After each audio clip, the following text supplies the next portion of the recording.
Okay, good. I think my recording is on now.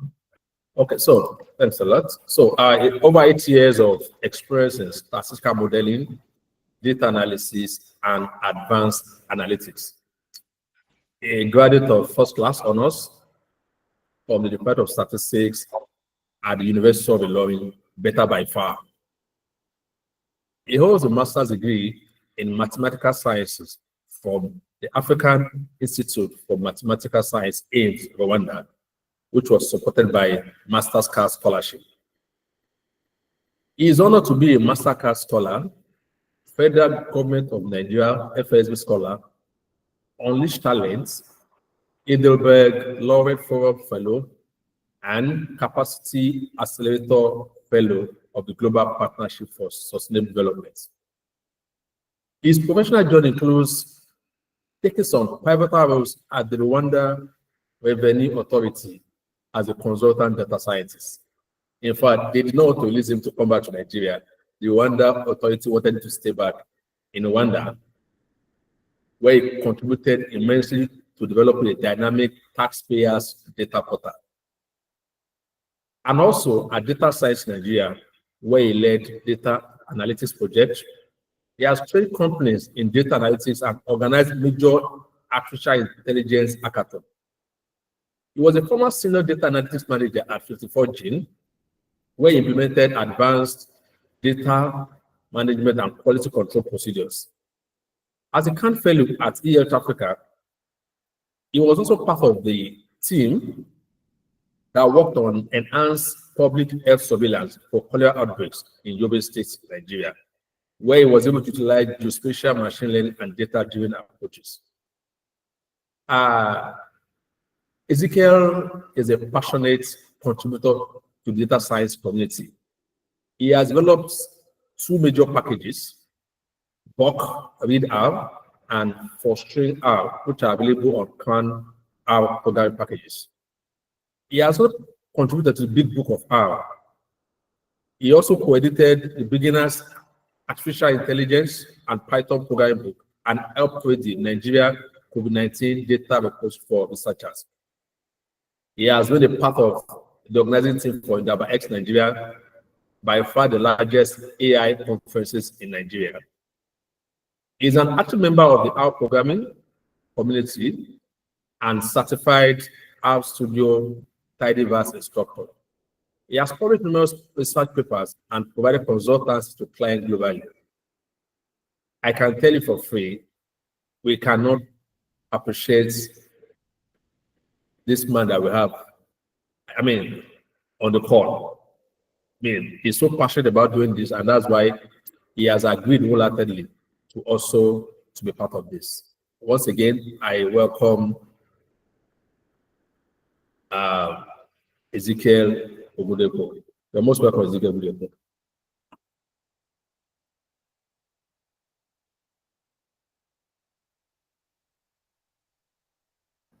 All right. Thank you so much, my Oga. Thank you so much. I really appreciate this opportunity to teach people out programming. You are in honor of late Iyabode Olanrewaju, great madam. Okay. Let me share my screen. Please let me know if you can see my screen and you can hear me clearly. Yes, I can hear you clearly. We need to see your screen. Okay, thank you.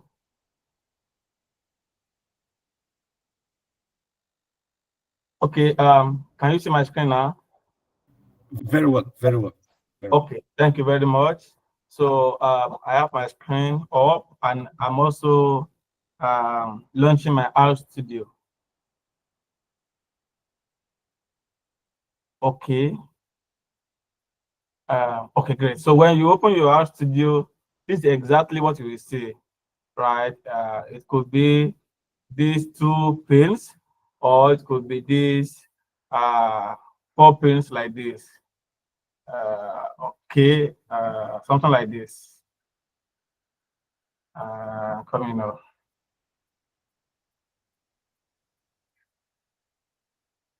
All right, it could be something like this, or it could be something like this, 3 pins like this. So I'm opening my R script.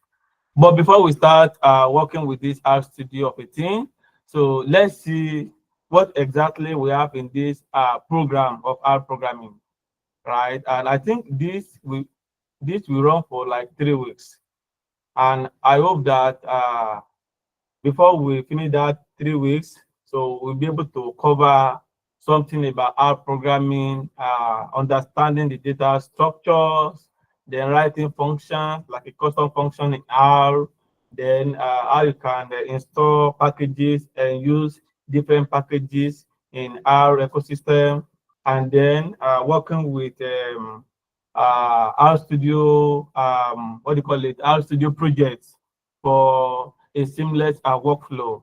Then you'll be able to analyze your data set and visualize your data set, and also write a very good report that if anybody really see like this, they can be happy with you and give you tips or even promote you in your office. Okay, so let me open my camera. So you want to see my face, but if the bandwidth is very low, then I can off it. So can you see me clearly? Yes. Okay, okay, Yes, sir. okay, okay. Okay, let me try to. Okay, all right. So, why do we need to learn R programming? Of course, we have Python programming, but here we are learning R programming. So R programming is very good when you want to do more statistical analysis, right? Because our ecosystem offer you a lot of packages which can easily make the work done easily. So in today, we'll be seeing how to explore the R Studio interface, how you can do some basic calculation that you are likely to do in with your calculator. Then, if possible, if time permits it, you will see how to work with atomic data types, what are they, and then maybe conditional statement, where you'll be using the if statement, a if else statement, switch, and all of those statements in R programming. But why do you need to learn R programming? Why? R programming is free and open source. Of course, you can see that when you downloaded it, nobody asked you to pay any money. It's free. It's an open software. Open means that anybody can contribute to it, right? You can contribute to its development. Last year, I was in the UK to contribute to R itself, not the package, but the main R programming itself. So you too can also contribute to it.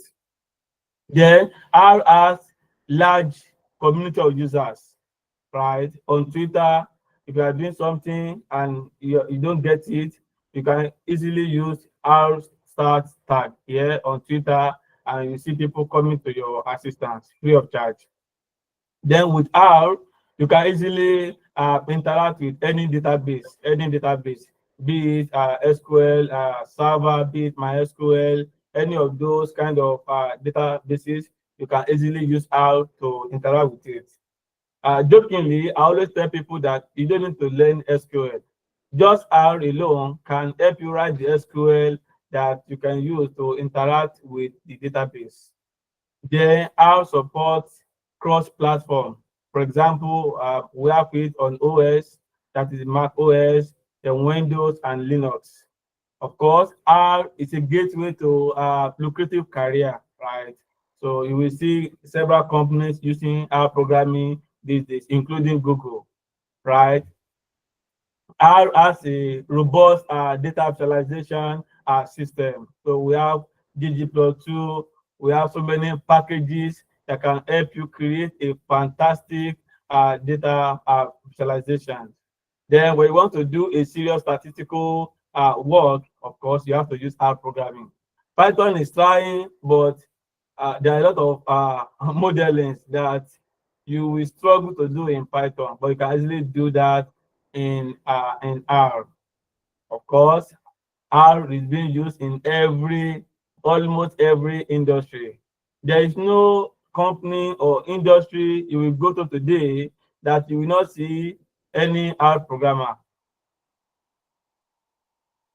So here I have several companies using R programming. You can see Mozilla, you can see Facebook, you can see KPMG, HP, and many of them. The learning curve of R programming is somehow sloppy, just like the way your baby, before it can crawl, have to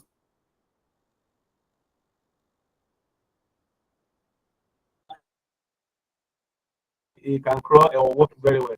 The same thing also applies to R programming, but your will make you go high in R programming.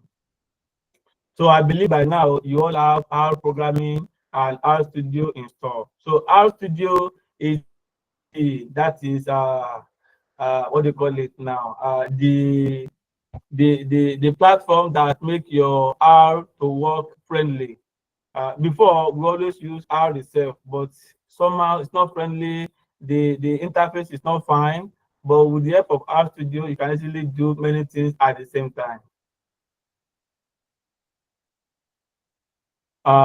So we have the 4 pins in R, right? The first one we call it source. That is where you will put your codes, just like a script, right? If you want to send your work to somebody else, you need to take your computer to that person. You can easily share your code to that person with that script. So that script is being written here. Then we have the console. That is whatever you run here. This is the engine that powers this. So this one here is just like a, how will I call it? Just like a a plane or a file. But this guy powers it to run. So without this one will not work. Of course, sometimes if you want to test your code, right? So you can easily also do it here. We have environment, the history, pane. So this is where all the objects you are running. When I say objects, object could be your variable, it could be a function, everything. So this is where it is stored those history or objects. Then we have files. Plus this pane here, this one just show you all the files on your your downloads, your documents, or anything. So it's just here. Then the plots. So whatever are plotting will be shown here. The packages, this packages here shows all the packages that are installed. Of course, when you download R programming and R Studio, you will have some default packages. We call when you're using the functions in those packages, so we call it base function or base packages. For example, this A bind now is a package, but it comes by default. So you don't install it, it comes by default, and everything will be shown here. The one that you also install will be shown here. Okay, this is the app. When you want to get any app for a particular function, so that app, the documentation of that app will be shown here. For example, I have this print is used to print an object, for example. So if you want to know what this print does, you just use a question mark, and you can see it shows you the documentation. For every programmer, every Git analyst, you must be able to read documentation. If you want to be very good without struggling and not need Google to tell you something, you have to read documentation, which means that you must be a reader. As you can see, so the documentation will be shown here. Then we have so the viewer is when you have something like HTML, right?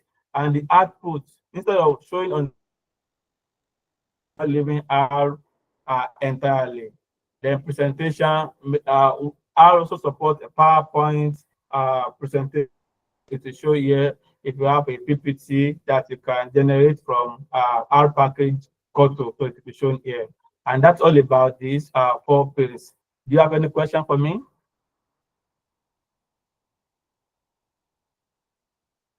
Hello, any question for me from this stage? No question from my end. Okay. Sorry, I have a question, please. I think when you're talking about the packages, you said automatically A binds or thereabout shows, Abby. Yes. So I'm looking through mine. I cannot see A binds. The first thing I saw is base, then boot, class, Okay. cluster, Okay. code tools. No problem. So I if can't you see. see a bind, that I can't see not the bind. default package. So maybe I made a mistake. Yeah, maybe I made a mistake. It may not be a base package, right? And if you want to install a bind, you will see how to install it very soon. Okay, thank you. Any other questions again? Hello, Oh, yeah, good please morning. go on. Yes, good I'm morning. not seeing your screen, no. I'm not seeing your screen. You are not seeing my face. Screen, your screen. Yes, I'm not It's showing my just screen now. PPG analytics. Not seeing all the what you are explaining about the R console and whatever. You would like to Network or what? stop sharing and share again. Yeah, it could be your network. Hello, Not seeing please, my anything. Okay. Hello. My own environment shows only the arrow console. How do I get to your own environment? The way it's looking, the 4 partitions. Okay. So you just click on this guy. I'm coming over. You can come over here. Can you see my hand? This works. Can you see? Where? Can you see my cursor? Yes, it's on print, where you have print. Okay. On top, yes. Yeah, just click on it and tell it to show you all panes. Okay, sir. Yeah, you are welcome. So I like the way you're asking questions. Please let it keep on rolling. Okay. So Yes. let's continue. So now that we have understood all this. Excuse me. Hello? Yes, please. Yeah, sorry, please. I just installed both the R Studio and the R. So I don't know which one you are showing that is actually black because I just opened the R GUI. So I just have my normal blue screen. Have you opened your R Studio? Okay, no, I haven't. Okay, I should Okay, also open it alongside with the other one. you came late, right? Yes, I came late. Sorry, please. So we'll find you 1 million naira after this. I'm sorry, sir. So just type R Studio on your search button here. You can see it comes up. So Yes. and I'm able to do the same thing. So just right click it and let it pin to your taskbar. So if it pins to your taskbar, you always have it on the taskbar. This is what is called taskbar. And then when you open it, so let me can you see this is my own taskbar because I type R Studio and I pin it. Can you see? I click on pin to taskbar, and it will stay here forever. So that anytime you want to use it, you just come over here and double click, and it will come up. Okay, can you see? It's loading. Okay, now it comes up. My own is black, right? Your own is white. So My own is white. Yes, that's open now, but it's white. Yes, this is where we now do some customization. All right, and I will take you through. So just follow me. So click on tools, click on global options, and you will have something like this. Okay, let's quickly do it together, please. And let's not stay much on it. So on the general part, right, under the basic, so anything you see on my screen, just do it, just tick it. Okay. So whatever you see on my screen. Can you start from the beginning then, sir, from the tools, so we could follow? Madam, if you take us back again, you will pay us 200,000 naira. Okay, so now let's do it again. So the R Studio is this. Click on tools, click on global options. You will have this. And I'm saying that whatever you see on my screen, just tick it. I will explain it while you are doing your own. So this one is used to restore most recently open project as startup. Maybe something happened to your computer and it get crashes. So once you click on RStudio, it will take you back to where you were before, right? The same thing with this. So this one, restore.r data into workspace as startup. We don't recommend it. Reason being that whatever objects that you have on your history will come up again, which is not good, right?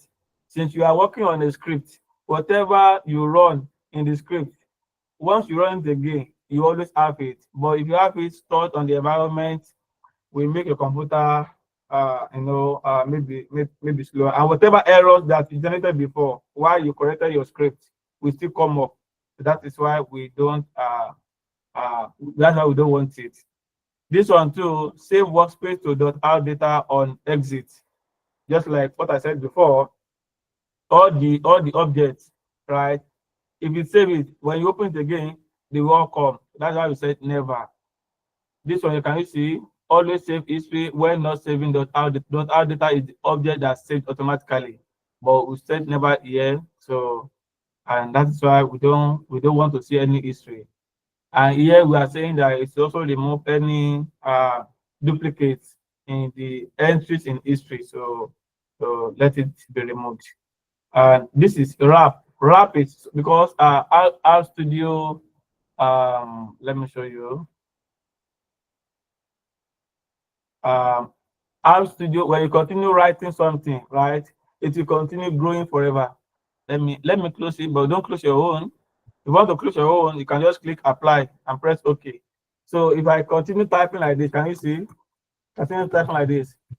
So my own, it will be, because I did wrapping, so it will be wrapping it. It will not let it extend beyond this line. Can you see this line here? So it will not extend it, right? If I run my code, can you see it's going back? But if you don't wrap it, your own will just continue growing longer like that. So that is what that one is doing. Okay. Then that is fine for that one. This is default. Okay, this is fine. So under the codes, right? I would like you to do one or two things. So in your own, here will be on tick. You can click on it. So I will explain what pipe operator does later. All right. So if you can be faster, quickly tick everything and press apply when you are done. So display is fine now, but I would like you to show the rainbow. Where is the rainbow? Okay, this is it. So this is very, very important. When you have many parentheses, right? So it will be showing different colors instead of showing just one color, so that you will know when a particular open bracket has not been closed. So this one helps us to be able to quickly highlight it, right? So then what else again? Savings. So you can see here now, autosave. Always save RScript before sourcing. So I will explain what source means later. So when you have a script and you want to run everything at once without running line by line, so this guy will do it for you. But sometimes when you source, it may not save. So if anything happens to your computer, you just have to, even I think 2 days ago, something I've done, I have to start again, which is not good enough. It's a waste of precious time. We don't have unlimited time.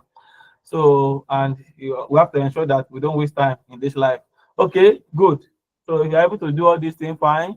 Now the console, this one, no problem. But this is the appearance. This appearance is where you will now, depending on the kind of font or theme that you like, right? So because of my site, I put my own zoom to be 150%. So if your own is too big for you, you can change it to whatever percentage that you want.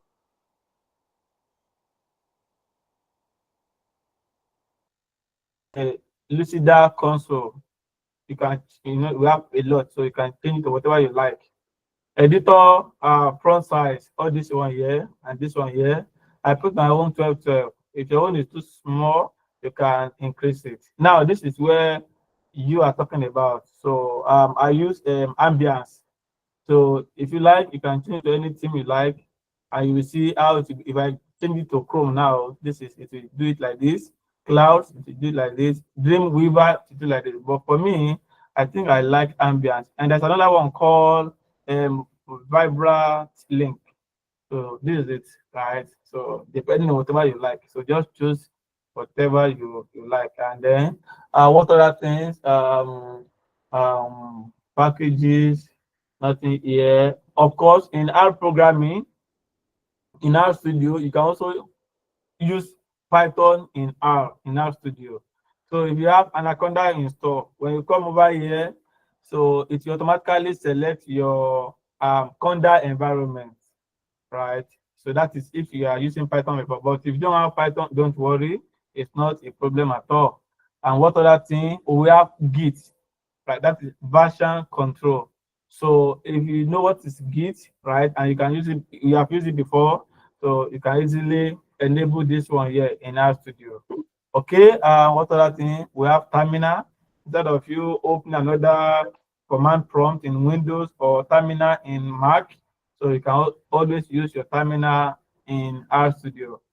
Okay, then we have Copilot. If you know what Copilot is, so you can easily use Copilot in our studio. So if everything is fine, just click apply and okay. So any question from that?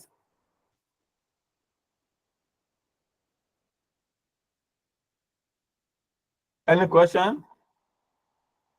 Is everything clear? Okay, I assume everything is clear. I'm scared to ask my question because you could say you charge me 200,000 again. I'm already owing 200,000 as it is. Okay, this one zero naira. It's just, okay, good. Thank you, sir. It's on general, the editing. Okay. Just the editing. I didn't get the editing part of the general. It was, or was it? No, it was code. Sorry, code. Editing part of code. So what is the question here? Which one? Okay. Which part? I just want to see. Okay, mine is not. I'm taking the soft wrap because it's not it in. Okay. Okay, So and also detect code.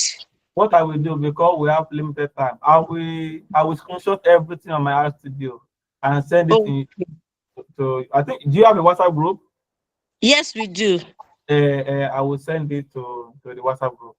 All right, thank you very much, sir. Okay, great. So this art programming, let's not be scared of programming. Is the science of the future, right? If you want to do any serious work, you have to do it through programming. Reason being, every other software may be an enterprise. You have to pay money or you crack it, right? And but with programming, which is open source. That's it. Yeah, about me, woo. I be to see 150. Checking woo. Ibo ni mo ti rí 150. Yeah, yeah, reduce this 100. Okay, Jeba, oh, sorry. Okay, no problem. So we talk about all these pains, right? So now it's time for us to start doing little calculation in our studio. Before we move into calculation, of course, all of us have done 1 or 2 calculations before. You know that in mathematics, we have addition, subtraction, which we call arithmetic operations.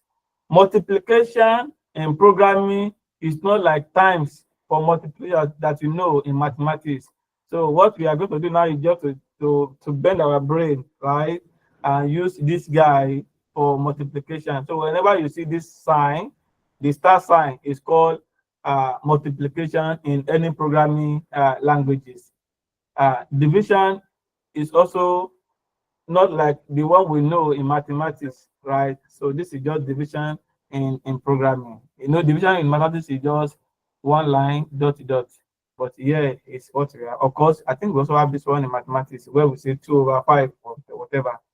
Now, exponentiation is the power, right? That when you say 2 raised to the power 7, so in R programming, we use this sign for power, that is correct sign. I think they've also used the other one they use in Python. Let me try it. This guy here. So you just say 2 times 2. So I think it's working. It's also working now. So before it was not working, but because Python uses this one for its exponentiation, so I think R has also integrated it.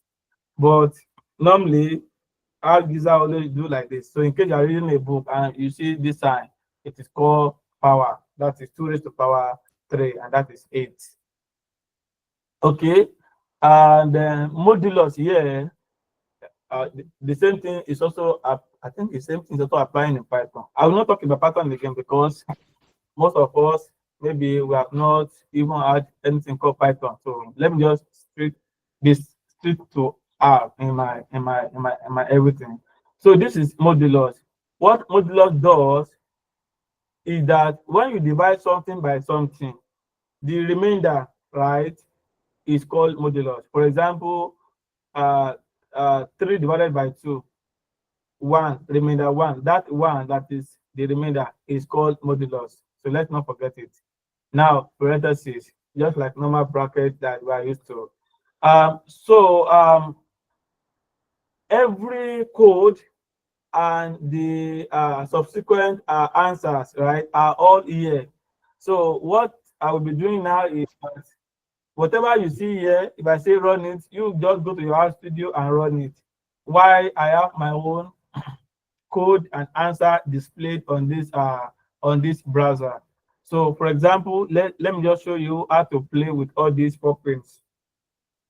I call this thing source. If you don't have it, so this is how to get it. So you can just come over here. Can you see? Come to this guy here, the plus sign here, and you click R script. Then you have it. Okay. So and now I can just do my arithmetic operation 2 plus 4. So to run it, you can click this guy. Somebody is using the hand or GBG. Yes. Somebody is using his hand. Okay, please, you know that I'm not seeing this guy, this brother here, where you are raising your hand. If you want to talk, just talk. You are free to talk. Thank you. Yes, sir. Good morning, sir. Good morning. Please, after this good morning. Good morning, sir. I'm the one. Can I ask the question? Yes, please. Okay, sir.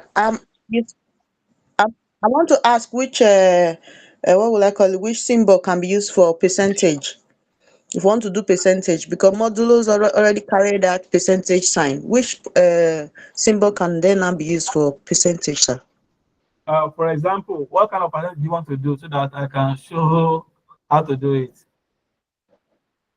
Okay. Well, what if I say 0.1 percentage? I want to find out maybe 0.1% of 1 million or 0.1% of 300,000.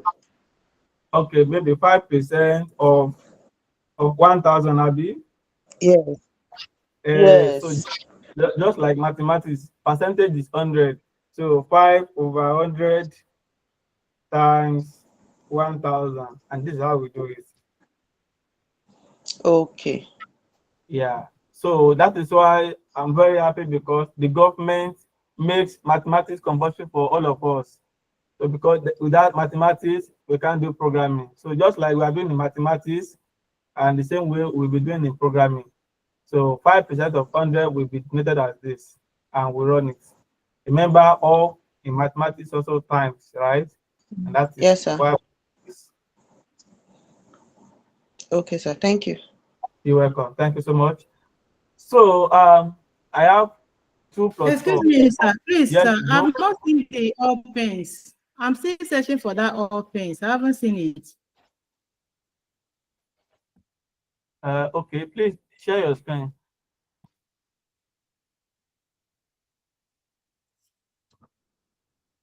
Share your screen. You have 10 seconds.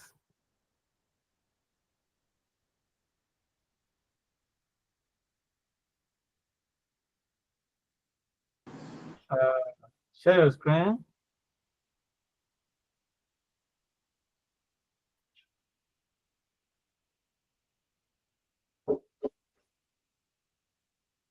Sorry, somebody is knocking my door. Please share your screen. Thank you.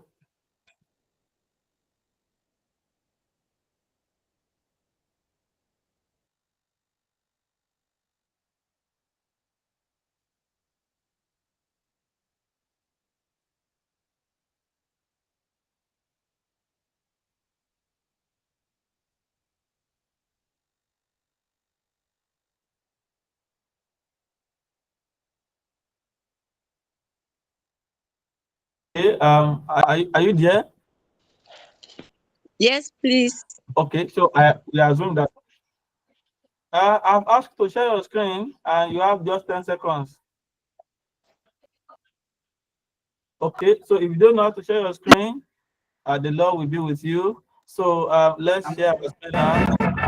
Okay. Or just follow me the way I'm doing it.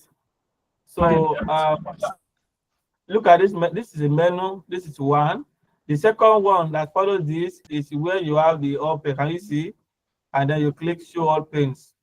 So just tick it, and that is it.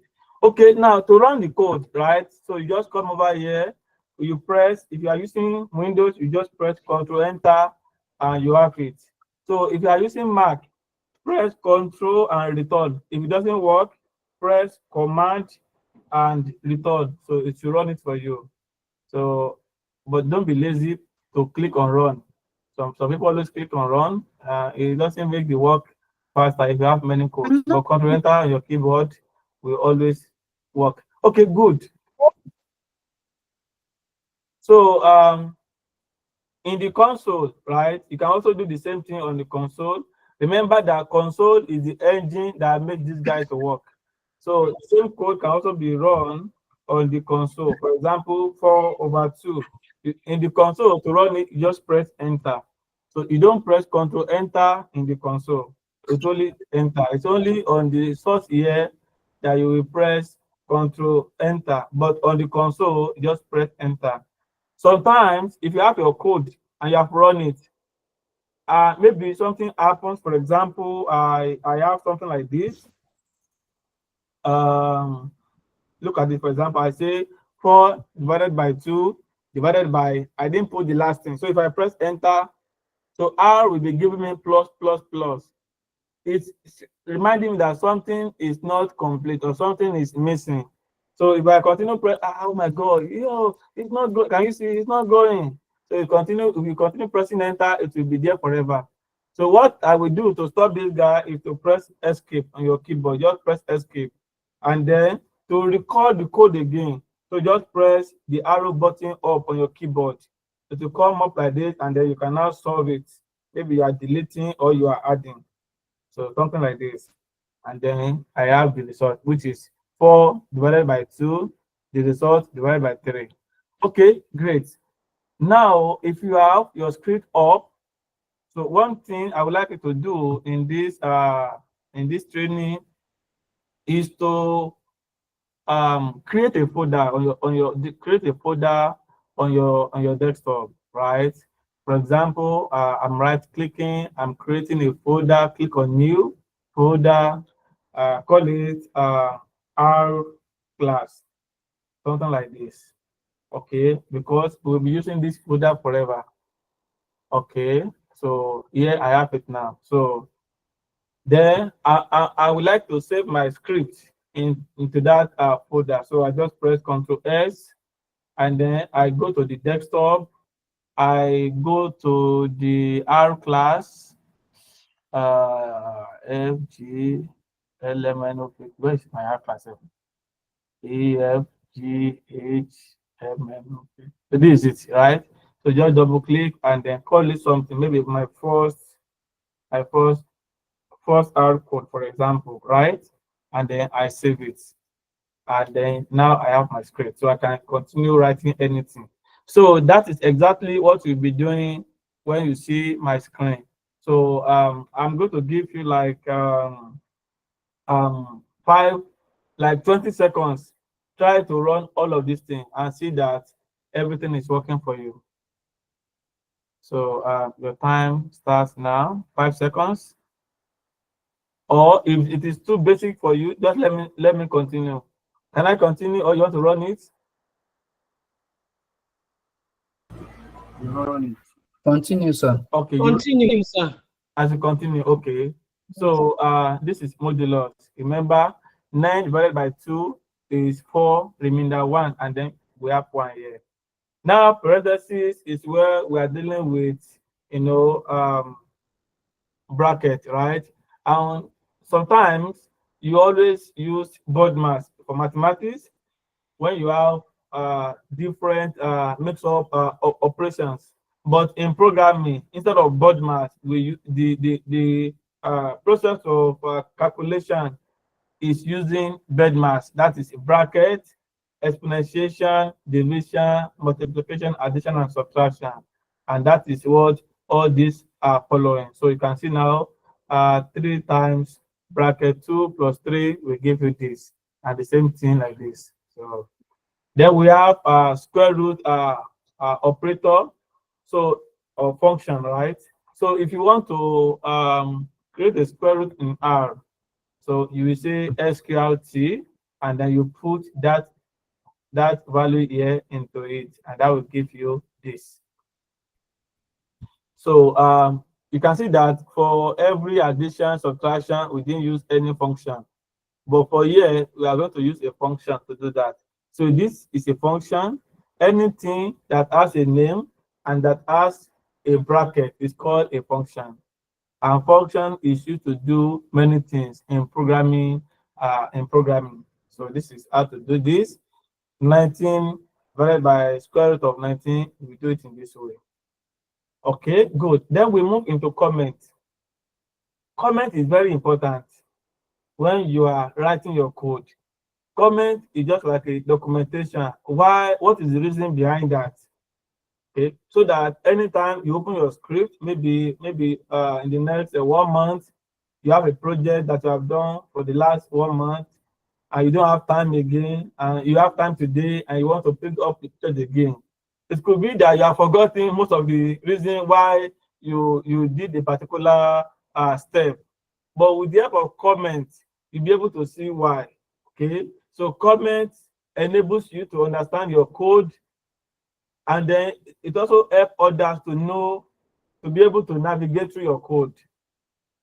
Of course, it's part of the documentation process. Let me show you something I worked on some times ago. Do I have any project here? Okay. I work for a particular guy in the US. Okay, let me show you this one. The script. This is the R script of the project. Okay, and I want to explain the comment because this guy was not with me when I did the project for him. Right? You could see that I just put a comment. This is comment. Anything that starts with the hashtag hash is a comment. So this one you can see it helps you to you can see that it's importing packages here. This guy is storing the data, and you see here I'm renaming column for clarity. Here I'm converting grade and type to factors, that is for categorical variables. Here I'm doing data analysis. I put a link there that I think I visited to run this project. Here I define my Vancouver model. There I put this one here as the session information. This guy will show me all the packages that I've used, my R version, so that if anybody wants to run it, they can easily see everything I have. They can see the version of my R, the platform, even the time. Okay, not time, but the date, right? Okay, give you the time zone where you were when you run it.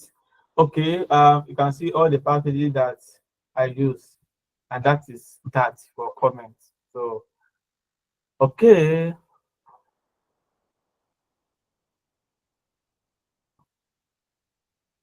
All right. So, any question for comments?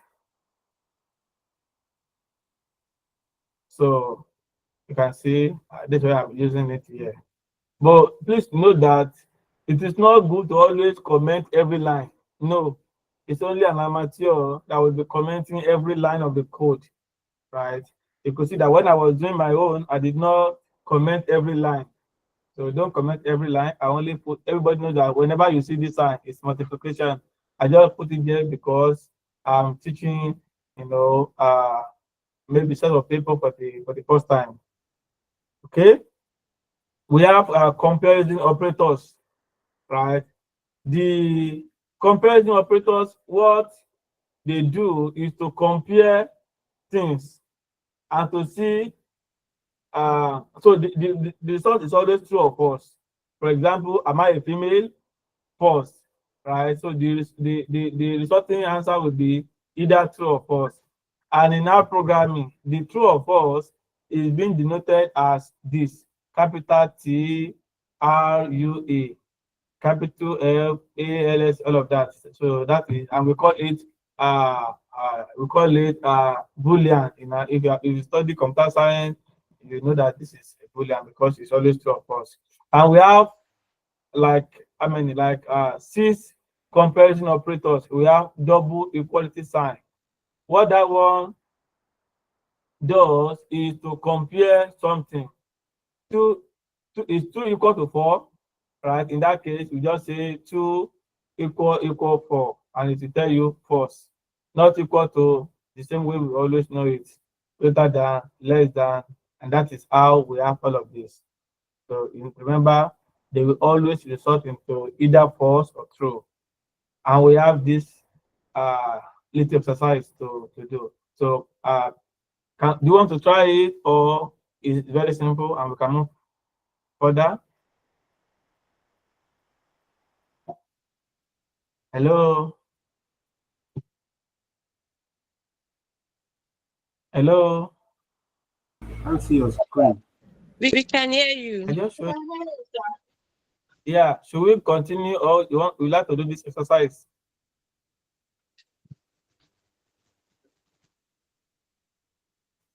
Okay, so let's move on. These are very basic that you are teaching just one students, right? So, but we have to start like so that you don't run away for programming. We have atomic data type and variable assignment in R. So this is where it's now becoming serious, right? So we have the following atomic data type in R. We have numeric, which could either be integer or double. For example, 4 minus 2, 4.7. So you can see that 4.7 is it has a decimal point, right? But both decimal points and non-decimal point is always regarded as numeric in R. Then we have character data type. So anything that involves strings, right, or text is always a character data type. And you must either quote it in double or single quotes. For example, Nigeria, hello world, super ego, your name. So it's a character data type. And we have Boolean, logical. So it's either true or false, as I said before. So this is just like a visual representation of atomic data type. We have numeric, we have character, we have logical, we also have complex. So the complex here is when we are moving into mathematics, where you have complex number 2 plus 1j, something like that, right? But since you are not doing mathematics here, so we can just omit this. So how do I know, or how do I test that a data or a value or a variable is an integer, is a numeric, or is a character? So we have a function in R that helps us to know the kind of data type an object is, and we use class. It's called class, right? It's called class. So here the class 2 is numeric because 2 is numeric. This year, Anthony Joshua, you can see that it's character. And if I say class 2, this should be logical. So if I ask you, what is class false? Anyone? If I say class bracket, what do you say? It's logical. Yeah, logical. Yes, thank you. Now we have variable assignment. Before, we have been playing with values, right, or objects which we have not saved or stored. But now we have a variable. So what variable does is to store a particular value, right? So that you can use it anytime you need it, right? And in R, we use this operator, this less than minus, as our variable assignment operator. Sometimes you can also use equality sign. So it's either you use this or this. The advanced user of R, they always use this. You can see that all my examples have been using this this sign. It's called assignment operator, but it also accepts this. Okay. So how do I get this sign? Because pressing less than minus may be somewhat difficult. So in R, we have a key binding that is doing that by default. Just press Alt minus, the Alt key and minus on your keyboard will automatically give you this guy. So now I can say that Miriam is 19 years old. Miriam is 19 years old, something like this, and then I can run it. So now if I call for Miriam, yeah, then I will have the result. Can you see? So this is a value that will store into Miriam. Also, I can say that Nigeria,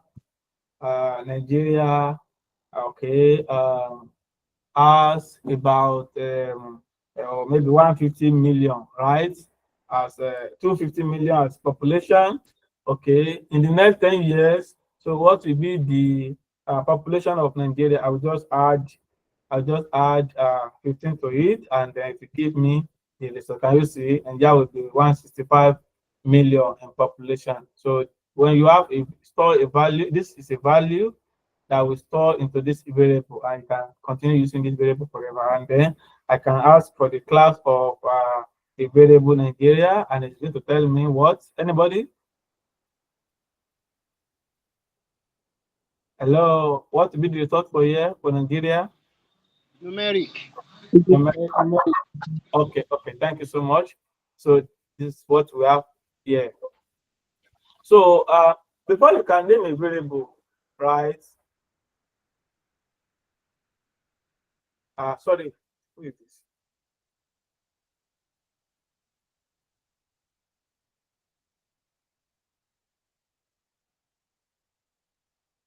Okay, please, I'm coming.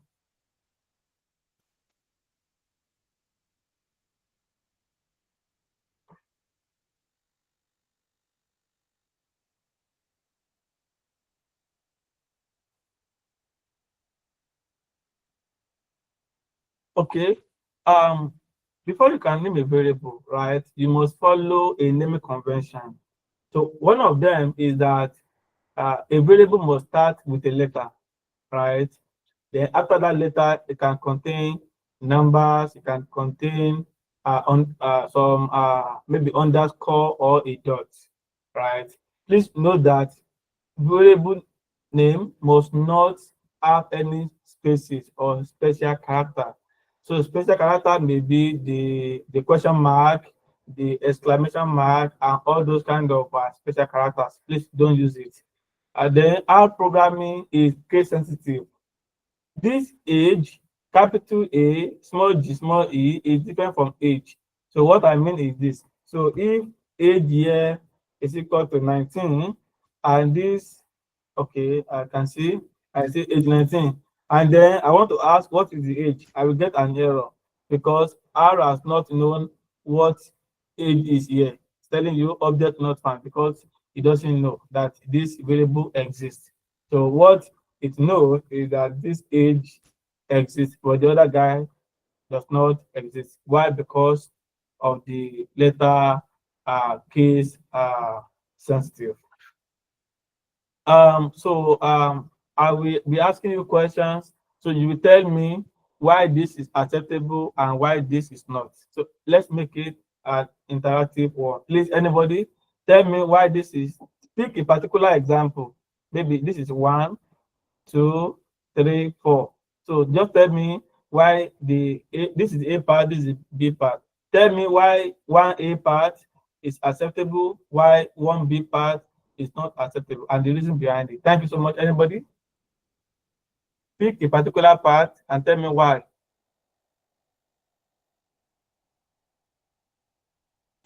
For budget shouldn't start with number. Okay, thank you so much. Number, yes, let's go.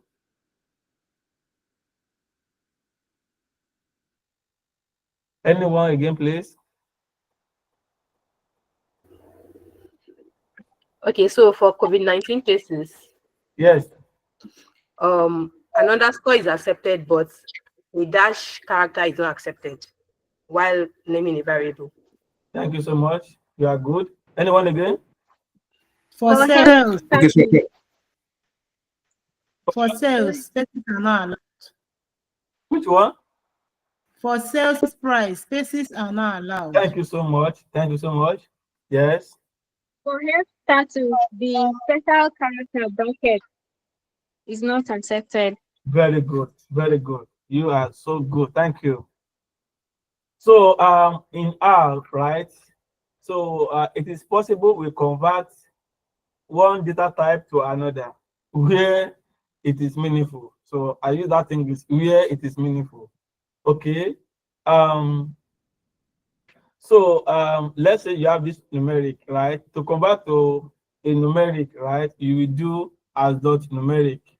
To convert into character, you will do as dot character. To convert to logical, you will use as dot logical. And to convert to complex, you will use as dot complex. So what is the meaning of that? Now look at this, for example. You have weight is equal to, so if I ask you, okay, of course you have seen the answer. So the class of weight here is character, even though it looks like numeric because we have a number here. But since the number has been quoted, automatically it has become a character data type. But if you have this, right, we will not be able to perform any further addition. For example, let's say I have the weight. My weight today is this guy, 64.5 kg. So let's say I overeat or I did not do exercise, and then maybe, oh sorry, let's say I overweight again, right? And now I have like maybe I now have like additional 10 kg to my already 64.45 kg. So this guy now will be throwing an error saying that non-numeric argument to binary operator. Non-numeric argument to binary operator. Why? Because this guy is not numeric, and you can only add numeric to another numeric value. So that is why we will not be able to add that together. But to be able to convert that weight, which is character, to numeric, we can use as dot numeric. That is why it is now useful, right? So when you now say as dot numeric, then you will see that you will be able to have that as numeric now.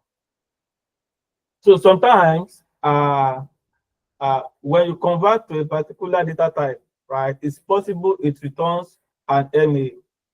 Why? Because sometimes it will not be possible. For example, here now, let's say I now put kg here, 54.45 kg, right? I run it, and then I come over here and I say the weight now, because I'm trying to clean the data, and I say as dot numeric. So R will not automatically remove the kg for us. It will still tell you that, can you see, it's telling me NA introduced by coercion. So what it means that my result is NA. Can you see? So when they give you a particular data set, right, and you are trying to convert it to another data, and you are seeing this warning message, it is important to check what is happening. Otherwise, it could be that all the values in your column has been discarded, right? So please always, when you hear warning in R, always be watchful. Be watchful so that you don't just ignore it. Don't ever ignore any warning. Don't ever ignore warning, and don't ever ignore any message. Try to look into it, inspect what is happening. Okay. So that is that. So it's telling you, and there's nothing you can do except you move it into another state. Maybe you are removing this space and cm here. This is centimeter. You can remove it. There's a way to remove it in R, but as dot numeric will not do that for you. So we have the following exercises, and okay, got the following exercises. I think I have shown the answer. Okay, I forgot to show this answer. Okay, no problem. So I think it's clear. Do we have any question here? Hello, do you have any question on this this stage here, the data type conversion? Hello, sir. Yes, please. So are you going to send the exercises to us? That's the paper you are presenting. Are we going to have it so that we can use it to Yes. practice? Okay. Yes. Yes. I will extract it. Okay, good. Now, this is where our programming is more like, it's becoming more complex now, right? We have introduced the basic part, and now we are moving into complex parts. So it's not complex, but depending on how you see it. So we have conditional statements. So when you want to make a decision in your program, right, you have to incorporate conditional statement into it. And basically, we have if statement, the else if statement, and the else statement. I will be introducing them one by one. What is if statement? Right? The if statement is used if you want to test whether a condition is true. For example, are you a female? Yes or no, right? So you have to test whether it is true or not. Now I have this variable x is equal to 5. And here, look at the way I'm doing the if statement. I'm saying if bracket, if x is greater than 3, just tell me that x is greater than 3. Otherwise, there's no otherwise. So because it's just if statement. Can you see? And it's telling me it's only pretend this because our x is greater than 3. So that is what I have here.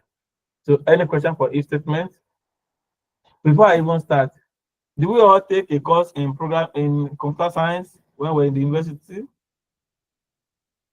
If you don't take any computer science class, any computer science course, just say yes, so that I know how to move faster.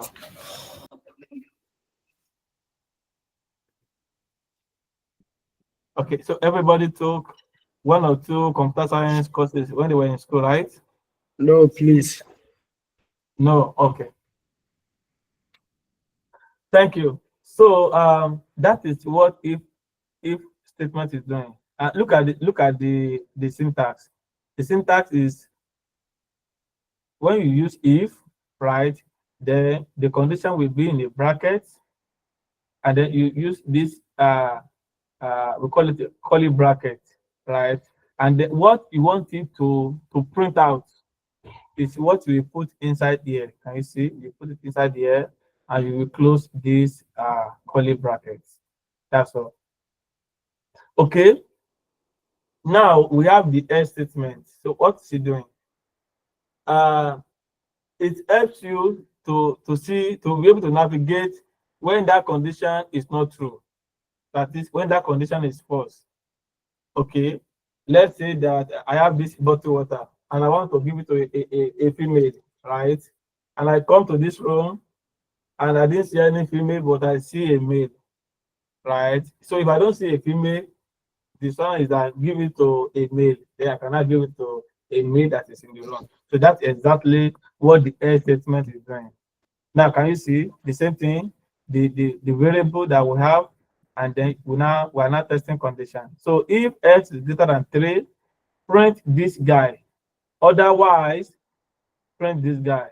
And it's telling me, and it's showing me the result of the else statement. Because x is not is greater than x is not greater than 3. Therefore, it's going to print this. X is 2, and we know that 2 is not greater than 3, right? So that is why we have this. Okay, now we have this one here, the else if statement. So this is where we are now testing more than one condition, right? More than one condition. So if this is not this, if this is not this, if this is not this, then it will be this. So that's what we have here. Can you see? So if we have x is 3, remember x could be anything. So I'm only using x to be 3 here. So if x is 3, like x is 3 here, and we're not saying that if x is greater than 5, of course, we know that it's not greater than 5. Print this, right? So if this is not true, then it will test this. You can see, is it equal to 5? It's false, right? So it's not going to do this. Then it's going to do the last one here. That is what we have here. Of course, you can combine the any conditional statement with the logical operators, right? And you know, this is and, this is or, this is not. Remember the logical operator that we saw that time. So when you say not yes will be false, right? Good. Or if you are not a male, you will be a female in Nigeria. If you are not a male, you will be a female in Nigeria. Okay, good. If we don't serve God, we will serve something that is not God. Good. If we don't stand up, it's possible we are sitting down. Okay. We have not. Not is opposite of true. Yeah, now let's see. So here we have x to be 7, y to be 10. So we are saying that if x is greater than 5 and y is greater than 15, do this. So you can see that we are combining this and this. So if this thing return true, right? So it will print this because add is a truth something. So the true condition must result into true. Now let's see. Is x greater than 5? 7? Can you see? Is 7 greater than 5? No, right? Good. Is y less than 15? Yes. So these two statements, we have false here, we have true here. So the two conditions and true false is not true. So that is why we have this. Okay. Then we have the switch statement. This switch statement, instead of having a lot of if else, if else, if else, if else, then we have the switch statement, right? So you can see that it helps us to select a value based on an input. We have, let's see this one, for example. We have the option third here. And we are saying that, can you see result, the option first. When I put first, it will return this.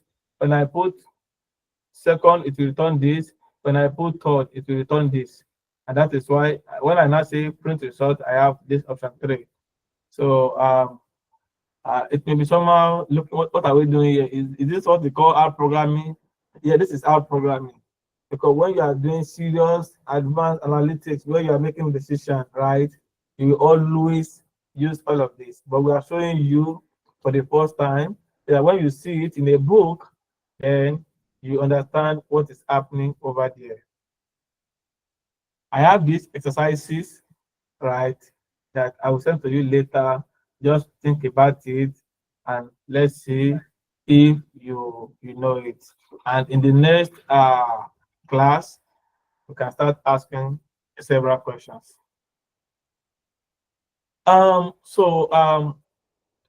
Remember, if you have a brilliant student, so what brilliant student always does is to they always go outside the box, right? They always read beyond even the lecturer or whatever. So the same way is happening in programming. So a particular material may not help a lot, but you have to move outside, read, watch YouTube videos, play with ChatGPT, and from there you know better. So we have several resources that can help you to know how, right? We have this book called The Pirate Guide to R Programming. We have R for Data Science book, and then we have a solution here. So whatever question, like the way I have these several exercises, right? And then you can solve it by using the solution provided in this book here. Then we have this book of the big book of R. This book is like an encyclopedia of R. So any book you will ever imagine in this world that we know, right, will always be in this book. So just like the highlight of every book that exists in our ecosystem, right? And we have this one again. This is just like a Twitter post, a meaningful piece, Twitter R post that maybe you have missed, but maybe you did not see when they tweeted about it, and it is meaningful and useful. So it's just like article of several R tweets, right? And of course, we also have this book that I'm showing you now. It's not currently out. We are still developing it, right? So when it comes out, please look for it and help the R system by buying it. Thank you so much. And then we have this summary. In this first lab, you've seen how to navigate our studio. You've seen how to perform basic operations. And you also seen what atomic data types are. Then I believe you can assign a value to a variable now.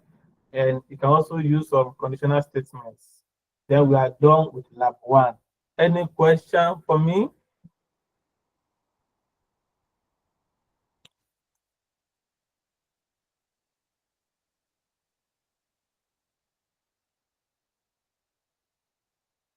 The class is quiet. Why? Any question? Bombard me with questions, please. Maybe they feel that it is too based that what is this man teaching us? I will know this before now. This man move fast now. I shall not change it here now. Okay. Yes. So I actually showed that so as to wake everybody up, right? Maybe you've not understood a particular concept before when you were in school. Now I'm just trying to shake you now. So should we take a break of 5 minutes? Everybody stand up. Let's stand up. Walk. Just walk. Take steps. Drink water. Right. Stretch your body. I hope you're all doing it, please. It's not good to be sitting down for a long time. We have been sitting down for more than 1 hour now. Okay. Trying to adjust this guy. Okay, good. Please, anybody stretch your body. Okay, good. You want to take a cup of water, please drink it. Cup of tea or coffee, drink it. Breathe in, breathe out. Okay, should we continue? Yes, we can. Hello, should we continue now? Okay, good. Let's go. Yes, GBG. Yes, sir. GBG, I think we should take like 1 or 2 minutes to stretch ourselves. Let's stretch ourselves. Let's stand up. Let's stretch ourselves. Let's 1 or 2 minutes. Let's stretch ourselves.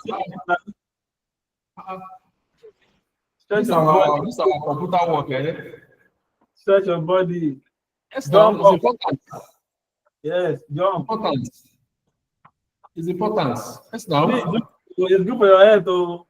It's very, very good. Sincerely, yes. Jump. You will never see a Yimbo sitting down for 1 hour. They always, move around. Yes, now. It's very good. We actually did it. Yeah. Now, some of us now, sometimes you sit for hours, and you now say your back is paining you. Yes, it's paining you now.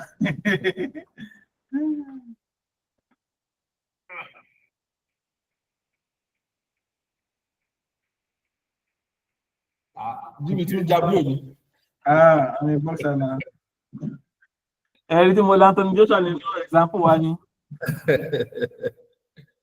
Okay. All right, should we go now? Yeah. Okay, good. And now, so let's start with the main work itself, right? So this one is just to wake us up, and then let's move to Okay, now we have we need to understand data structures. So data structures are the bedrock of R programming.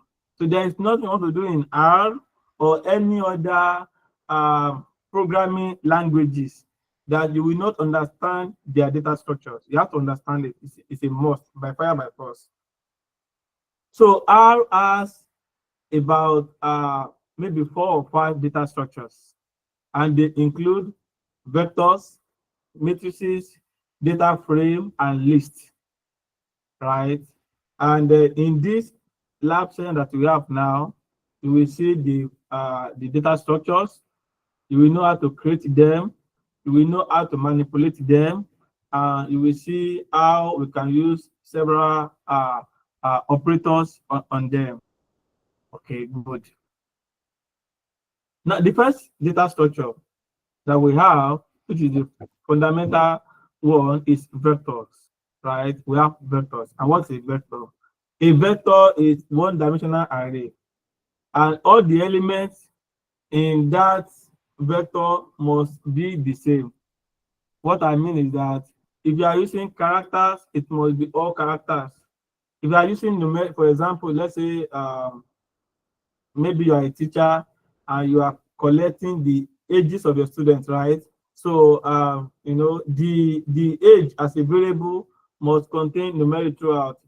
Age of Sola, age of Kunle, age of Ahmed, age of Ezekiel, Momini, all of that, combine them together, and that makes a vector. Okay, good. So as you can see, all those are our atomic data types are all supported. So if you are using logical true or false, it must be true or false throughout. Numeric throughout. If it is characters, it must be characters throughout. So in our programming, we use concatenation function, which I call C. Remember I said, when you hear a function, any function must have a name, right? And it must have a bracket. So if you see, if I call this one, let me use my August name. I always call him Abono. Abono, if I put like this, so once I do like this, it has become a function, right? So, but if I just say Abono, so this is not a function. This is just like a variable.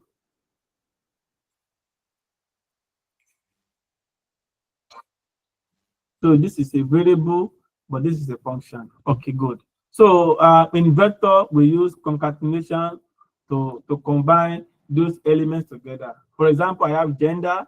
You can see this is a gender. You have male, female, all of that.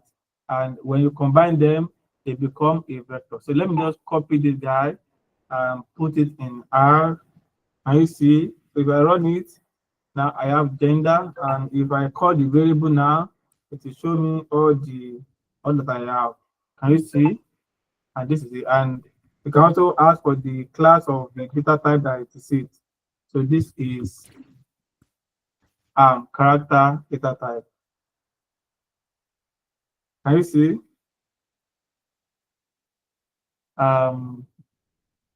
Sorry, I want to take care of something. Please give me like 1 minute. I'm coming.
GBG.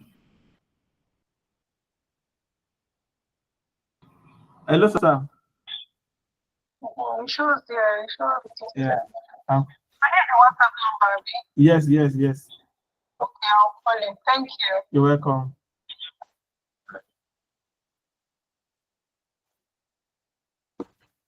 Okay. Sorry, I'm back now. But can you see my screen? Hello, can you see my screen? Yes, we can. Okay, very good. Yes. So, Yes. with the help of concatenate function, we can create a vector. And you know what a vector is now, right? So just like you have your data on a spreadsheet, right? The column of that data set is called a vector in R. So you have a data, you have a data in a spreadsheet in Excel.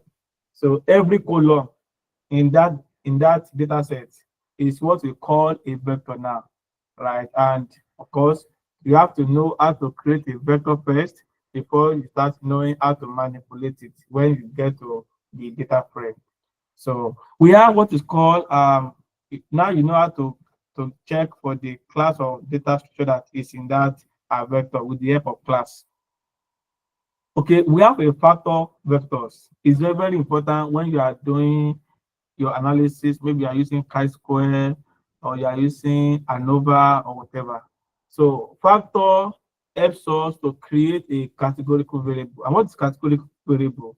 So when you have a variable that its element has different categories or label.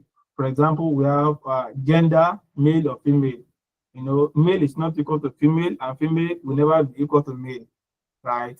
So gender is an example of categorical variable. We have religion, we have Christian, we have Muslim, we have traditionalists, we have people that are atheists, right? So it's also a categorical variable. Now, to create such in R programming, so we have to use this function, factor. Then we take it with variable, we take it with vector. Can you see? So it depends. You may have you may create a vector, and in that vector, you now convert it to factor by using factor. Or you can create it in one line of code using factor, and then you know that this one is creating a vector, and now we are taking the vector to be a categorical vector. So, and that is all we have here. So a factor vector, we always have levels. So this level is what we know as the values or the labels of that categorical or what do you call it, categories, right? The category, you can see the categories that we have here is just male or female, okay? And that is that. And to know the number of elements in a vector, we always use length. And you see, length will give you the total elements in that vector. Okay, good. Now I have this COVID confirmed number of COVID cases. Maybe when we had COVID that time, every day like this, you can see that the length is just 10. Of course, you can perform several arithmetic operations in the vector. So by using your addition, subtraction, or whatever. Good. Now we have what is called vector selection. Already you have created your vector. Maybe you want to extract a particular element that is in one angle, right? So how do you select that? So R vector selection or R selection start with 1, not 0, 1, 1, 2, 3 to end time. So for example, I have this vector as character vector, and if I want to extract the first element, I just say weekday, the name of the variable, and then use this square bracket and put the position of the element I want to extract. So, and that will give me that. Okay, I have this class work. So we just do it right away. So I will do it by our mouth. You just tell me the answer. Now assume that you have created a vector like this. So how can you assess individual file. Who can tell me how to do it? Just use your mouth to do it. So let's call this vector, let's call it score or quiz, or let's call it mark. So this is the mark of 13 students in your class. Now I want to get the score of the 5th student. So who can tell me what to do? Just say mark. Yes. Then 5 in parentheses. Which kind of parentheses are?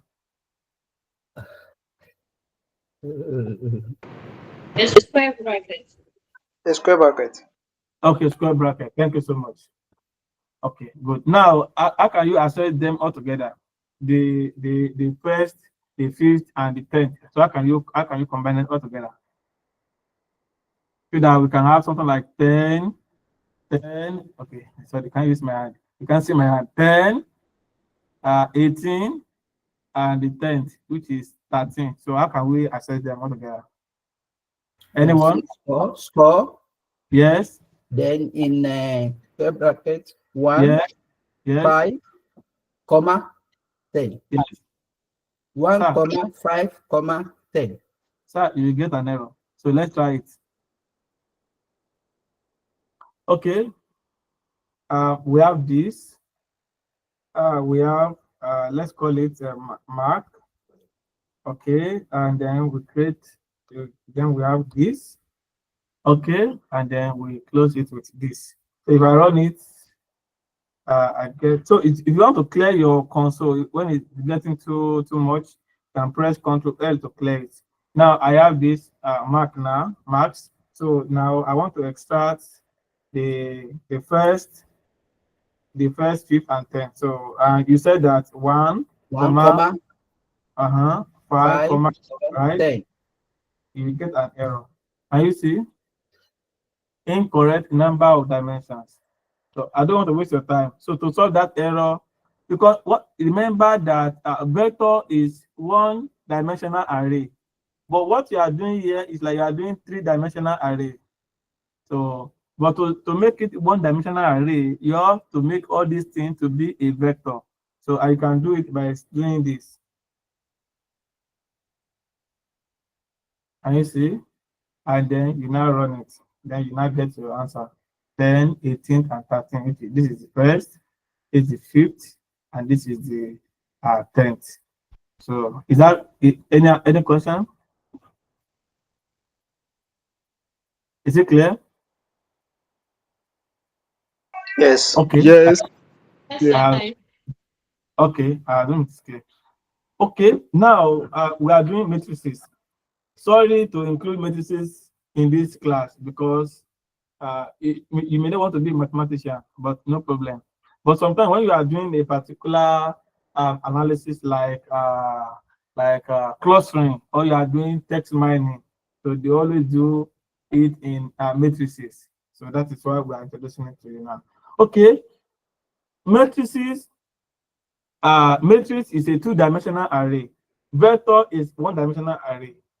Matrices is two-dimensional array. That is, you have the row side and you have the column side.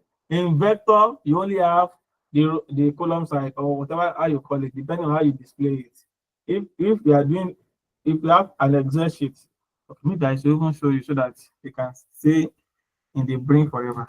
Okay, imagine you have this data, just quickly randomize. Let's say you have age, and you have age, you have gender. You have other ones. So just let's stay with this one. Then, okay, let's stop here. Let's quickly to randomize it. Female, male, female. Okay. So if you have the data set in Excel, right? So remember, this age here will be a vector. This gender here will be a vector, right? So, you know, if you like, depending on how you want, you can also display the same data set in this form. Control, and you can transpose it. So it depends on how you are viewing it. Okay, so this is vector 1, this is vector 2. Okay, good. So matrix it's been arranged in that form. So remember, every element in matrix to be meaningful must be number. But in vector, it could be anything. But in matrices, it should be all numeric. And how do you create a matrix? It has this syntax. The matrix, the data will be the vector that you want to arrange in that matrix. Then it will ask you the number of rows, the number of columns, and it has this argument. So every function must have one or two arguments, one or many arguments. So and this data is an argument, or sometimes they call it parameter. This is another argument, this is another argument, this is another argument. But this one here is logical. It's either false or true. Don't forget, either false or true. Now we have this as a matrix. I believe that if you study further maths in school, you will see this. Or maybe your children brought one assignment, or you are checking their notes and you saw this. So this is a matrix. Now, how do we now create this matrix in R? Remember, we have the function matrix, and the data here is the vector, and it will be all these numbers that you have here. So just all of them, 1, minus 2, 5 until the last one here. Now we have n row, because I tried to train somebody and she doesn't know how to get the number of rows. I'm not blaming her because she doesn't study maybe further maths in school. Now look at this one here. So this one, this first line in the horizontal line, this is the first row, this is the second row, this is the third row. Now in the column side, so this is the first row, this is the second row, this is the third row. So now, number of rows, just count it. 1, 2, 3. Not the element, not 1, 2, 3, 4, 5. No, the row like this. So this is the first, second, third. So that will have 3. And the column, 1, 2, 3. That's why we have 3 here. And now, the way you arrange your elements here will determine what this guy will be, either true or false. Now look at it. I have 1 minus 2. 1 minus 2, 5. You can see that I arrange it by row. That is why I said by row is equal to true. And then you get your result displayed here. Now, the same thing with B. So I want to ask, why do I have this by row to be false? Somebody should please tell me. Thank you so much. Because they are not arranged by row. It should be 2 minus 8, 14. 4, 10, 16, but the way they are arranged, they are not arranged by row. They are arranged by the column. Thank you so much. So when they arrange it, did they make a mistake by doing it in that way?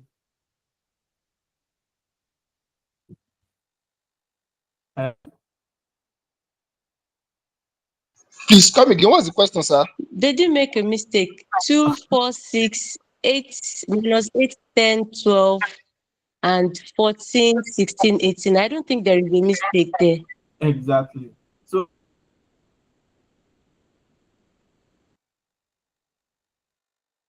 it's either by row or by column. So if you are ready by 2 minus 18, 14, 4, 10, 16, then in that case, this guy will be true and not false. Okay, so that's just it. Thank you so much. Now we also have slicing. Throw more light on this, please. I don't understand, please. So throw more light, I beg. Where? We are talking about minus. What calculation has gone into that, please? Which minus? Yeah, but by row. I'm just confused about that. By row. Okay. By row is equal to. Okay, now look at it, ma. Remember, it depends on how you want to arrange your vector. These elements here are called vector. Remember that when you have concatenation with all these elements, this is a vector. So it depends on how you arrange the elements in this guy here will determine what will be here. So if you are the guy that did this now, you may say, okay, I think I like by row. Then you now be saying, instead of saying 2, 4, by this is 2, can you see 2, 4, 6, minus 8, 10, 12, that is how they are doing it here. 14, 16, 18, can you see? But if you are the one, you can just say 2 minus 18, 14, comma 4, comma 10, 16, comma 6, all of that. Then because what you were doing is that you arrange your elements by row, and then in this case you now say by row is equal to true. But the other person who did his own in this way arrange it by column. But you can't say by column, it's always by row. Because in Nigeria, it's either you are a female or you are what? Male. Exactly. But in abroad, you can be anything. But in Nigeria, that we know at this time, it's either you are a male or female. So depending on how God created you in Nigeria. Now God created me to be a male. Now I'm a male. So I will be male in the way I look. But my wife will be a female. That's how God created her. Is it clear now, right? But no, God did not create this one. You created it.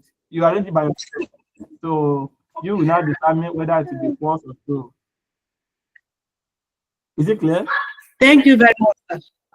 I appreciate. Okay, thank you. So, yes, slicing. What is slicing? Slicing is maybe you want to extract or select a particular element anyhow you like it. For example, you may want to select just 16. So how do you get 16 out of this matrix? Is what we call slicing. And remember that since matrix is a what do you call it? It's a two-dimensional array. Then it will support your selection in either it will support your selection in row and column depending on where the guy lies. For example, I want to select 16, right? So to get 16, you can see that 16 is in which row? This 16 is in which row? Second row. Row 2. Row 2. Row 2. And which column? Column 3. Column 3. Exactly. So you now say B square bracket 2, 3, and then this system will come up. And also, in order not to be wasting your time, R has given you how it is. Can you see this is the first row, this is the second row, this is the third row. Can you see? This is the first column, this is the second column, this is the third column. So you just say wherever it is, 2, 3. If you are selecting 4, can you see? It's in second row, 2 here, 1 here. It will be 2, 1, and that's how to get it. Sorry, your screen is off. My screen is off. Okay, it's your network, but let me. Or it could be my own network, but let me share again.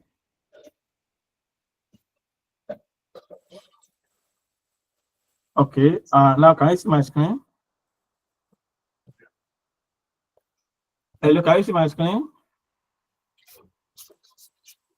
Can you see my screen? Yes, I can see now. Okay. So that's just it. Now I have a question. I think I had that question here. Where is it? Okay. Okay. Don't worry about the title here. But I want to select the 4 here.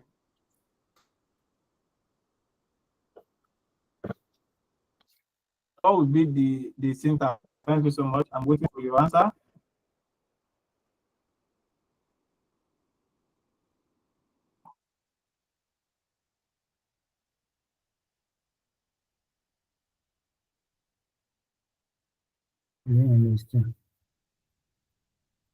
So what is the answer, please? When you transpose of matrix C, Speak louder, sir. What is the answer?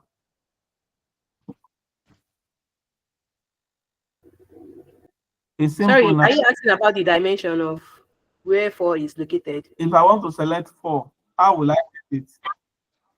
Yes. No, 2,2. Exactly, 2,2. Very good. Okay, good. So just like we can do arithmetic operations in a vector, we can also do it in a matrix, right?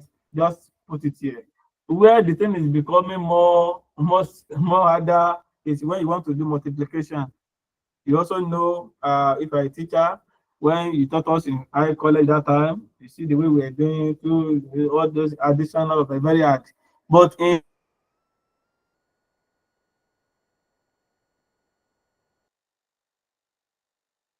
multiplication operator into all these percentage sign. Can you see?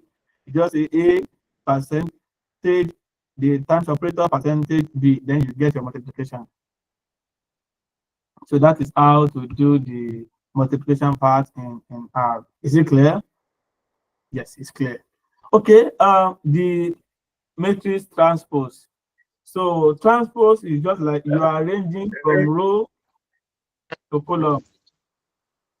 Hello? Is it a question? Okay, transpose is arranging the element, from row to column. So when they say transpose A, if this is a transpose, if it is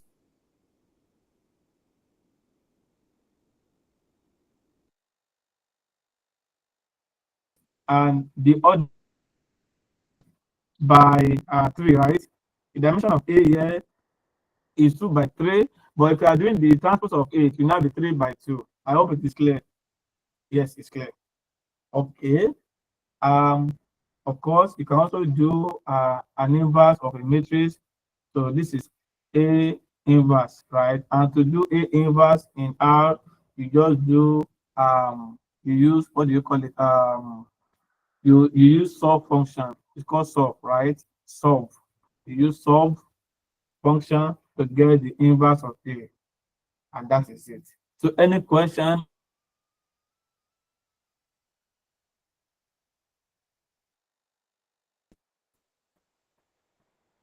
Okay, as long it is simple, right? Now, data frame. This is where we're now moving into analysis in R, because you will be active with a data frame. Matrix, you may ignore it, but don't ignore vector and data frame. Please don't ignore vector, and make sure you understand everything about vector, about shown you, and now everything about it. What is the data frame? So data frame is the table of your data set. Just like I have a table here. So if I can call this guy a table, you can see I have the data as age and gender. And this one too is also the way I like it, my table to be represented. So this is another data set. This is data set, another data set. So this is what we call data frame in R. Can you see? In R. This is also a data frame in R. It's also a data frame. Okay, so how do we create this data frame? So to create a data frame, you are going to use data.frame, data.frame. And in that function, you will now be putting the vector of the data set in it.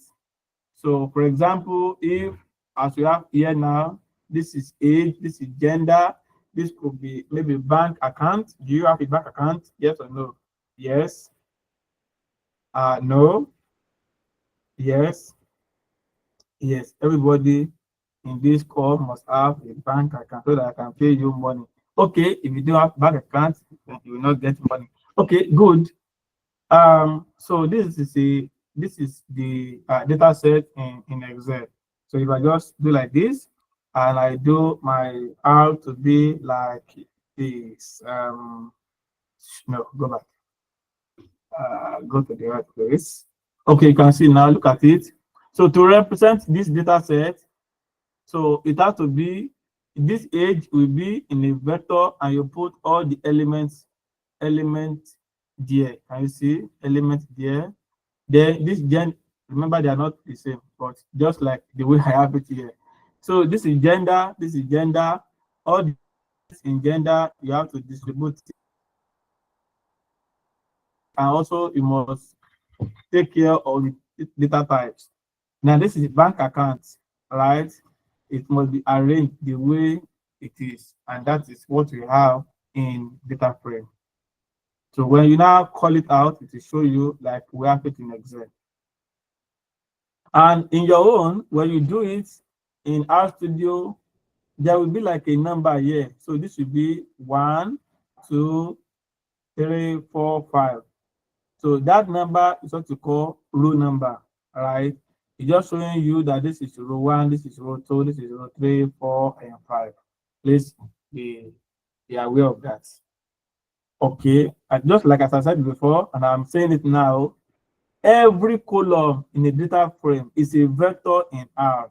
This is And you can see that when you were creating this, it's a vector. So age is a vector, gender is a vector, and bank account also is a vector. Any question? All right. Hello, sir. Yes, please. I'm sorry to take you back a little bit. What's the C that preceded the comma? I'm sorry. It's called concatenation, and we explained it when we were creating a vector. So we said that to create a vector, you have to use concatenate function, and then you distribute the element in it. So is it clear now? Yeah, thank you. You're welcome. Yes. Okay, good. This is another way of creating a data frame.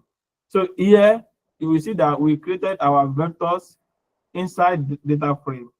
But here, what we are doing is that first of all, we created our then we now put the variable of the vectors inside the function data.frame, and that is why we have this. So we prefer this second example compared to the first one. Why? Because if I make any error while I was creating my vector, I will know where the mistake is. But here, you will not know. Let me show you what I'm talking about. So I just copy this guy and take it to my R Studio so I can clear this. I paste it, right? So mistakenly, I want to remove, maybe I made a mistake. I didn't complete the vector. You can see that the vector size is always 5 for every vector, but for age is 4. So if I run this guy now, you will see that it's telling me that, can you see? Error in data frame.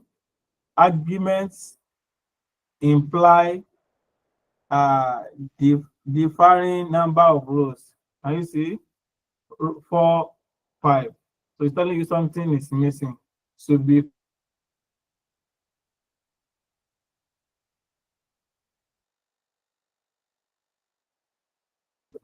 first example. Another example to close this mail, and I have this. Although after will be telling me that there's a problem somewhere. Did it tell me? Before it was telling me, but now it's not telling me again. Okay, so if I run this guy, can you see it's telling me what? Mail not found. Okay, good. But if you have created the vector one by one, like this, right? And then inside it, you are now creating a data frame. Call it, let's say I'm calling it the same thing, demographic. Then let me, right? And I create a data dot frame. Okay, and I put age, I put gender, and I put bank accounts. Can you see? Okay, now. Okay, good. Look at it now. If I run this one, no problem. If I run this guy, see, can you see? Object may not find. Instead of doing it at all the data frame inside here. So if I run this guy, you can see it's telling me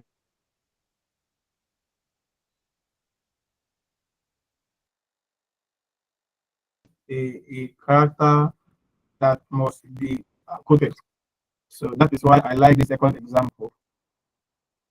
And now that you have your data frame, how can you explore it? We call it data exploration. Okay, how can you explore what you have? So we have some functions that can help you to see your data set so that you can see what the data is all about. The first function is called edge, and its work is to show you the first observations. Imagine they give you all the data set of people that are paying tax in Nigeria. You will see that it will be a very big data set. So now, but you can't just open the data set in R automatically. No, so your computer may crash, except you are using a very powerful computer. So what you will likely do is to see the overview by all this kind of using all this kind of function. Head will show you the first 5 observations. The tail will show you the 5 last observations, and then you can also use structure or glimpse which will show you all of these things. It will tell you the number of observations in the data set. It will tell you the number of variables. It will, and it will also show you the first observations. We have names. What names does is to show you the column names, all the variables, their names, maybe gender, age, bank account, all of those. It will show you. The number of column as it is number of column.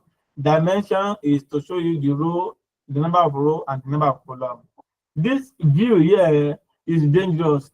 It's not dangerous, but it's dangerous. When you have a very big data set, maybe you have like 50 million rows, if you use view will do what Excel will do for you when you open it. When you open the data that is very big, Excel will tell you that some numbers, some observations are missing because Excel can only open, I think, 1.2 million or 1.5. It can't be more than 2 million. It can be more than 2 million. Excel cannot open data more than 2 million rows. So view, the same thing we do. It will show you all the data sets in R. Then we have summary. This summary to see the summary statistics, like your descriptive statistics, your mean, your standard deviation, your all those kind of 5-number summary, minimum, maximum, your median, your first quarter, your second quarter, and the third quarter. So this guy will show you all of that for a numeric variable. So I have this small data set to play with. So I'm generating it in R, right? And I have this set.seed. So this set.seed is helping us to have the same data set because I'm generating probabilistic data. For example, I have this sample. What sample does is to sample the data set. Can you see? I created a vector male and female, and I'm saying that it should create a sample of 120. Can you see 120? Right, male and female 120. I don't want to start writing male, female, comma, female, male, comma. No, just sample everything, right, in 120 times. Then replace is true. So that is sampling with replacement, right? Because you can say I only have 2 here.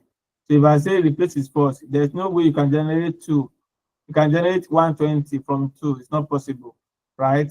But with this now, so it's doing replacement. So male, female, so just be interchanging the female and female until it get to the 120th position. Then we have floor. We know what floors do. You just to round down the number. Then this is random number distribution. So this guy is generating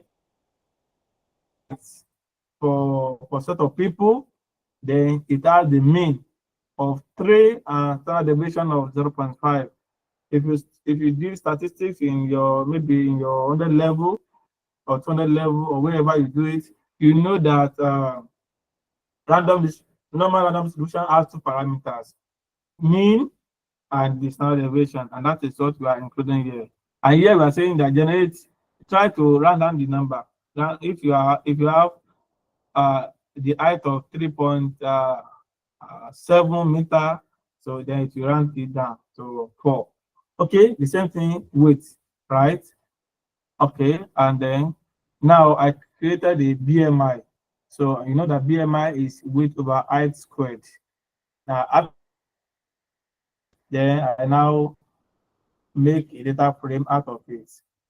So because you remember, it will give me 120 observations, right? 120 observations, which is very, if I open it, it will show up in all this browser, right?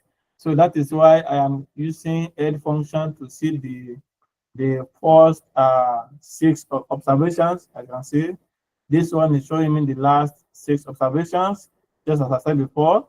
The names here is just showing me the names of columns in my data frame.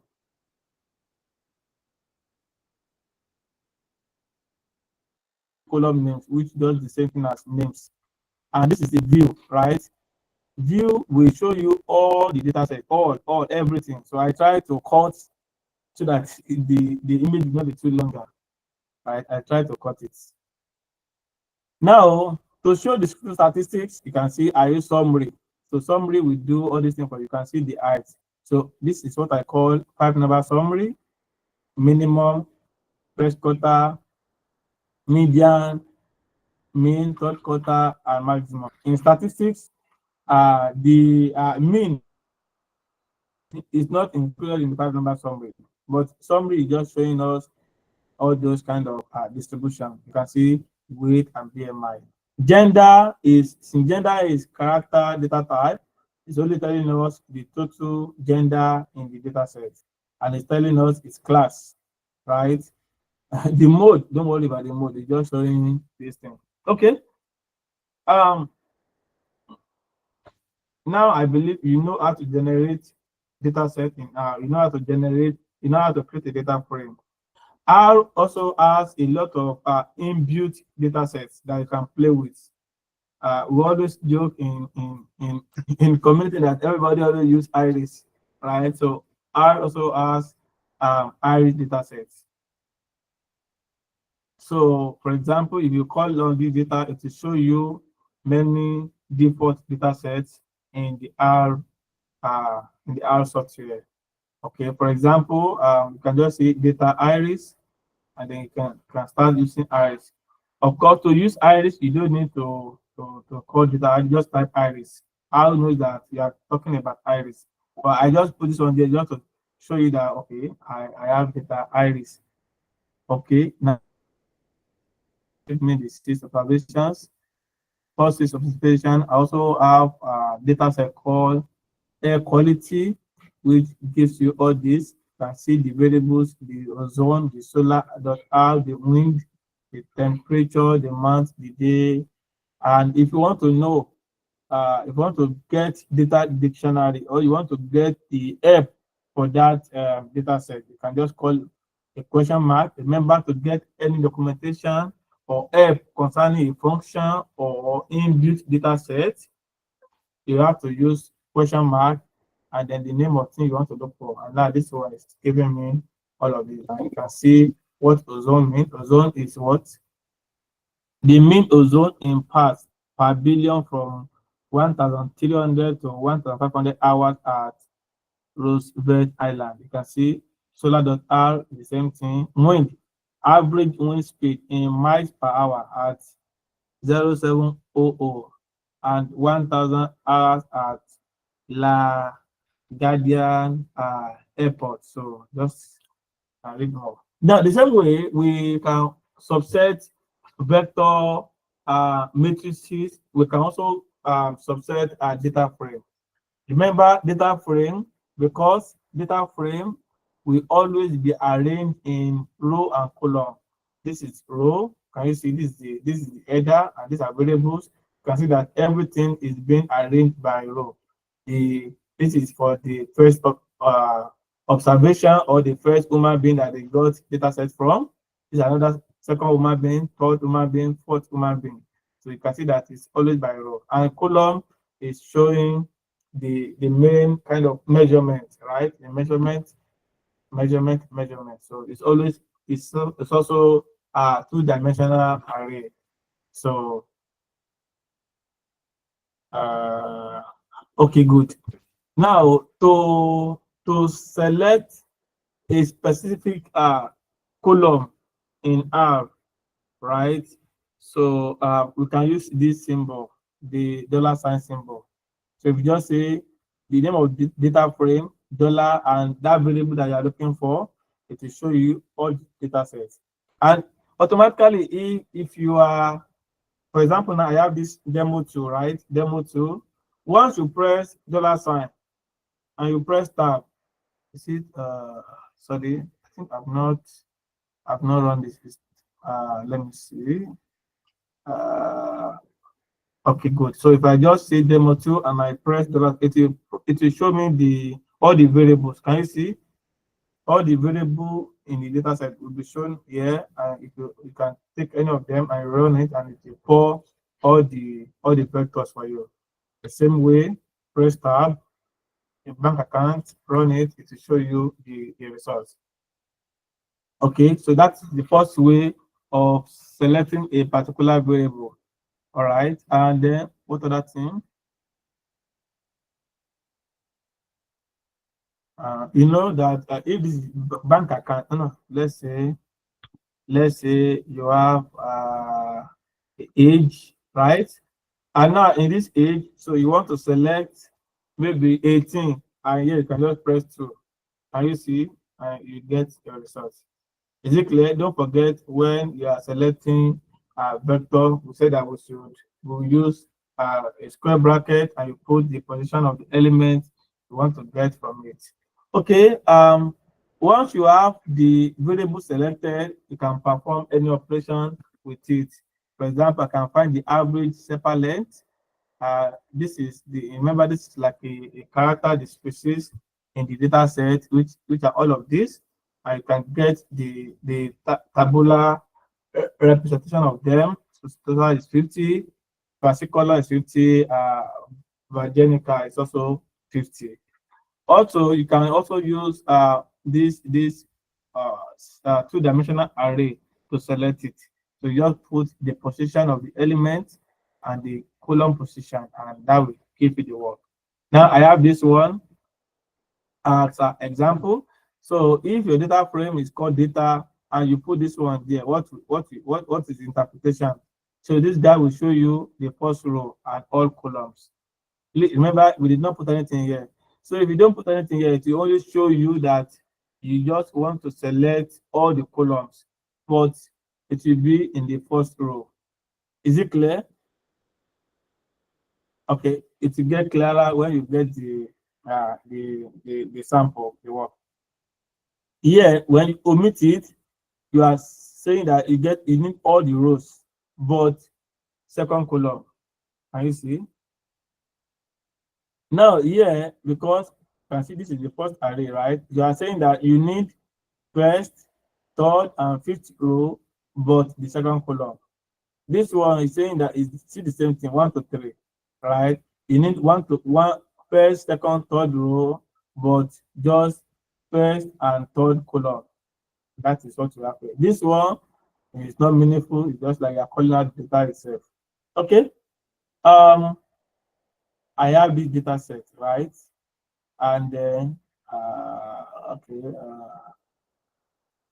I ask you to select first the first, second, third row and the column 1 and 3. So just like the way I put it here, you just try to find a way to do the same thing. Okay. Before we move into list, do you have any question? Hello. Do you have any question? Any question?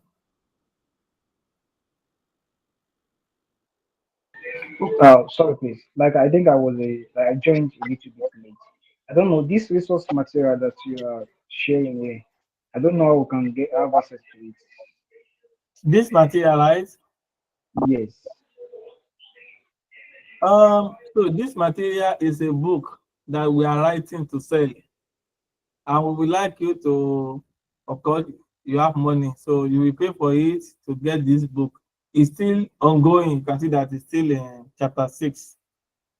But for the sake of this training, I think we will release it, right? But the problem is that Nigerians, when you say don't send something to another person, before you see it, it circulates to the entire Nigeria. And by that, all our effort to get money out of this book, I don't know. So I don't know. And the way you say don't send it, it's okay. We'll still discuss it about how we are going to go about it anyway. Okay.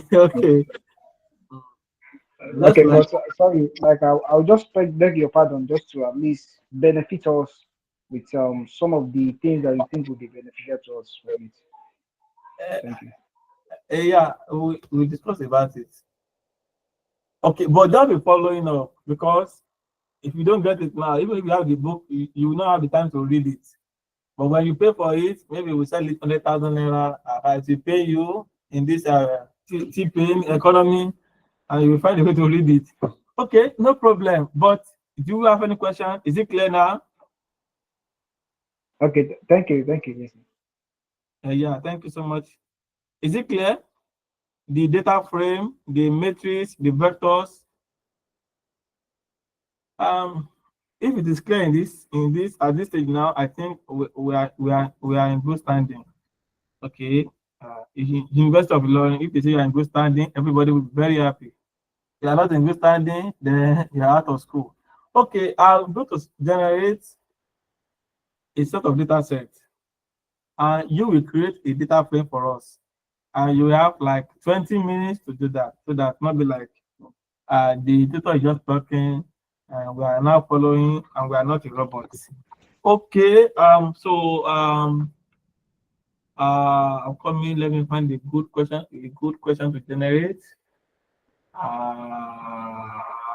Okay, so let me use R to do that.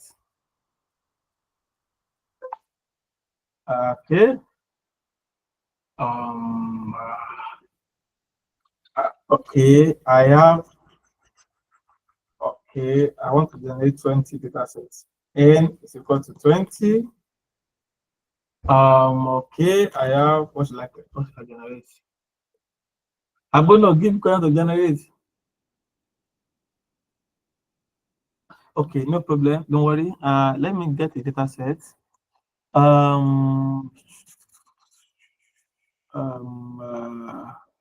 Okay. I have this autism data set that I created sometimes. Oh, okay.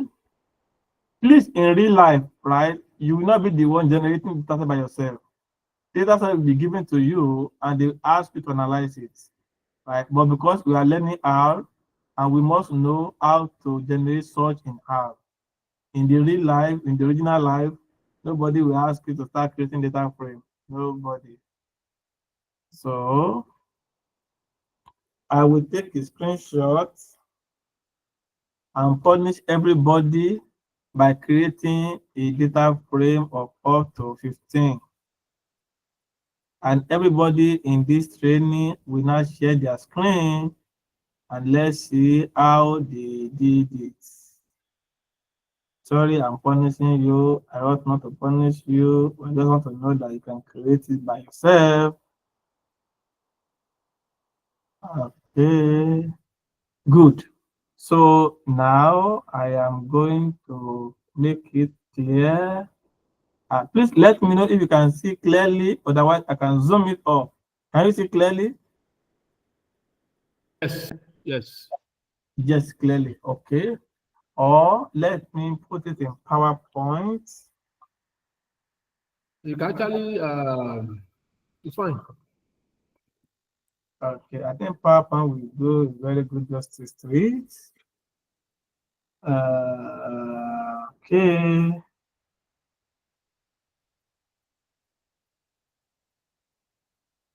Okay, and then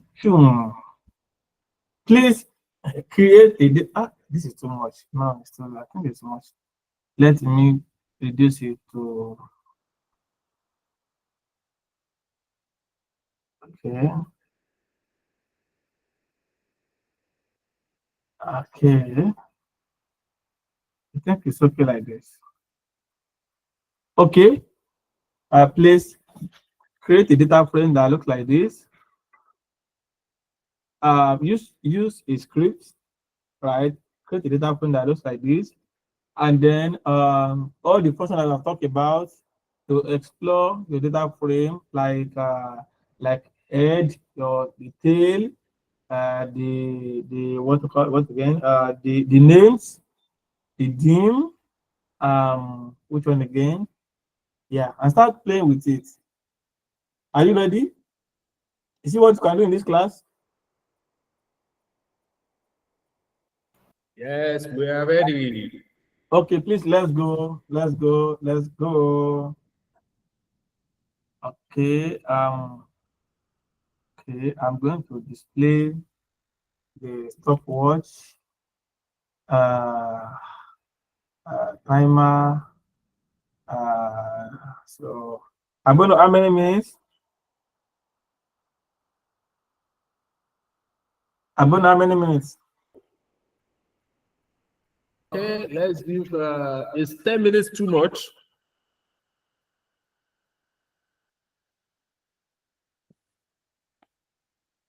Is 10 minutes too much?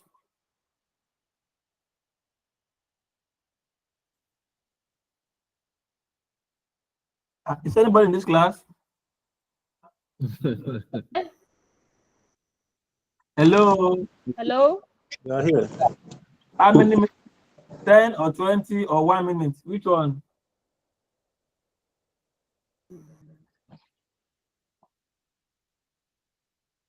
Okay, I'm giving you 15 minutes.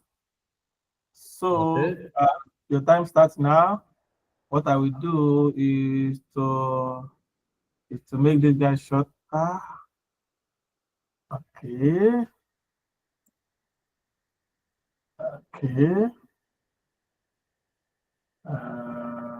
It's not disturb anybody. Okay. Then,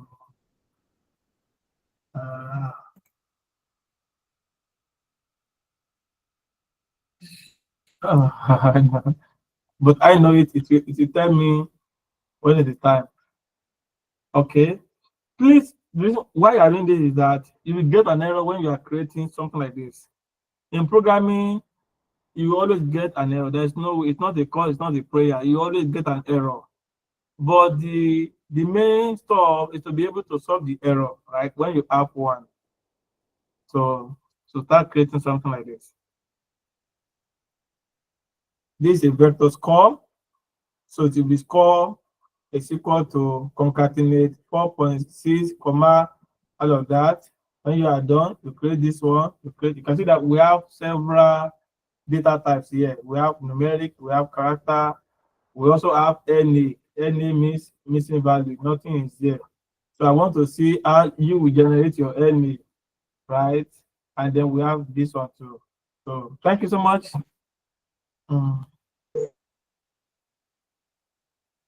Please, everybody should do it. Thank you so much. Please find a way to do it and apply those functions there. Programming is not just. I don't see your screen, no. Yes. So programming is not just watching.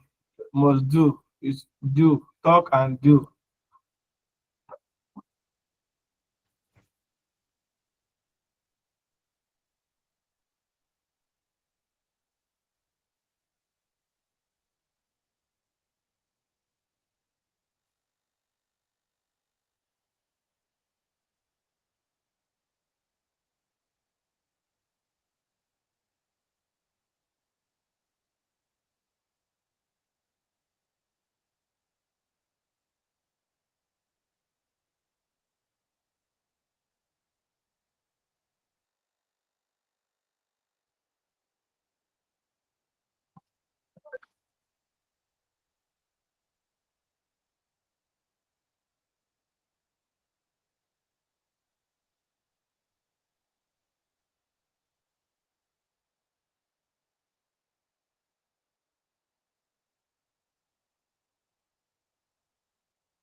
Our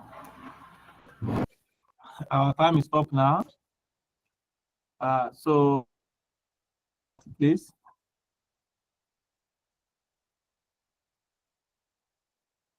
Hello, if you are able to do something and you completed it, can you please share your screen? Anyone, please. Let's see how far you are in it.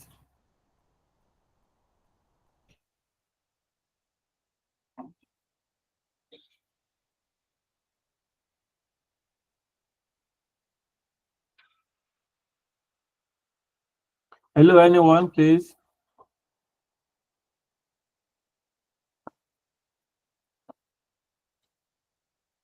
So who is going to share their screen with us? Just share your screen.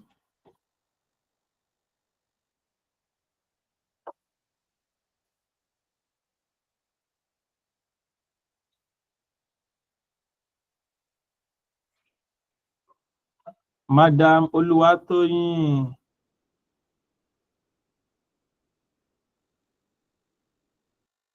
Or Madam Ajiboye. Okay, please share your screen.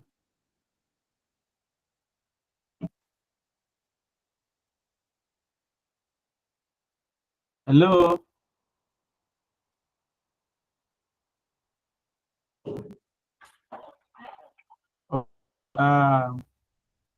Malam Gafar Akinosho, please can you share your screen?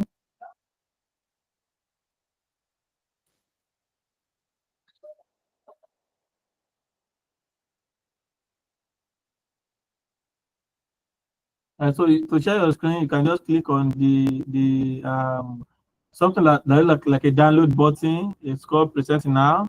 You click on it and you can select your entire screen.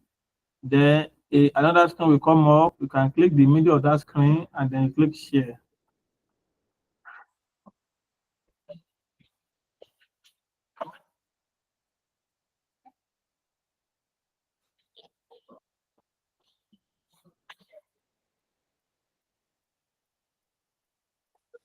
Please, let's encourage our tutor, please. Otherwise, we will not go again. No. We still have a lot to learn in this art programming. But if you are not showing the interest, then you are killing the morale. Keep trying, sir. I'll share my screen.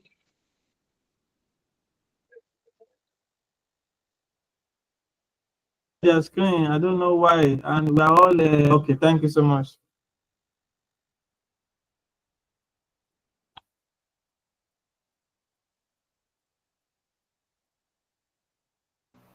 We need people to share their screen so that we can know how far we are doing. That's as interactive as possible. I bet you that we don't have to share my screen. Share my screen. There, let me show you how to share your screen. Okay. So to share your screen, right, you will see this button, right? So this button, you will click on it, right, and it will show you. Okay, good. Somebody sharing their screen. All right. Okay. So okay. Why I like what you did. Thank you so much. So we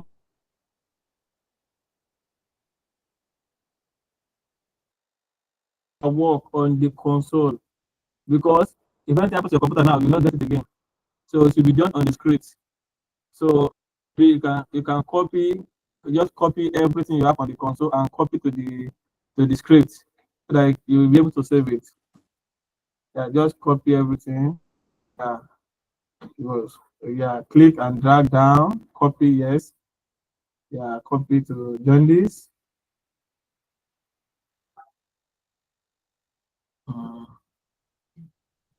Yeah, you can copy those data down sign to yes, copy it, and then later we delete it. Some errors when we run it.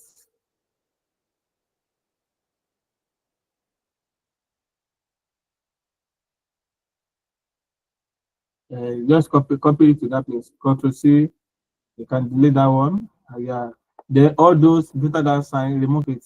The one that starts every line, just remove it. It's just like a prompt in the console. It is called prompt, so that R is ready for your work.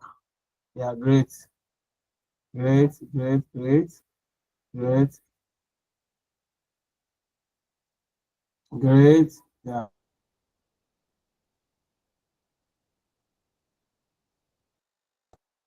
Okay, remove the first one too.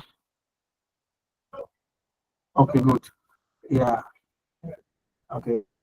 So your source side is very tiny. Why the one you don't need wider? Can you see? Can you? So just go to the center and then drag it. Yeah, good. Drag to the right. Great, great, great. You are doing well. All right, this is good. But you are not done with the work. Do you still need more time or what? Everybody? Okay, no problem. The person sharing their screen. Okay. You please remove the jaundice. Remove the line 7.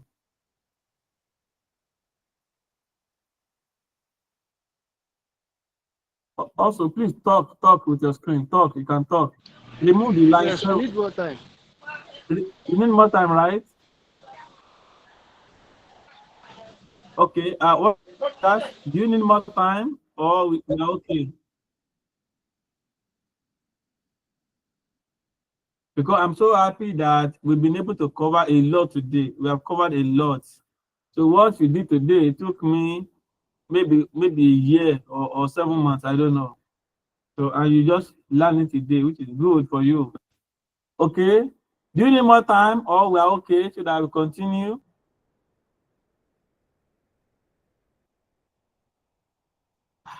Is this how they did in the Excel class? Sir? No, just give us maybe 2 minutes. In 2 minutes, we are done. What did Ghanaian say? Please, you are killing my heart.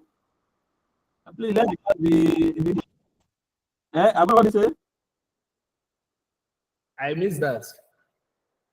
Because the way I'm going to describe you was like everybody was so happy. So I came with full energy. But now you are killing my energy. Maybe the difference is that maybe the difference between the Excel class and your class is the fact that when we're having the Excel class, we were practicing along with the facilitator. By the time he or she says, this is how you input it, we go ahead and input it, doing it, just following up and then raising up our hands to explain where we have challenges or difficulties. But your class, you were giving us the stuff.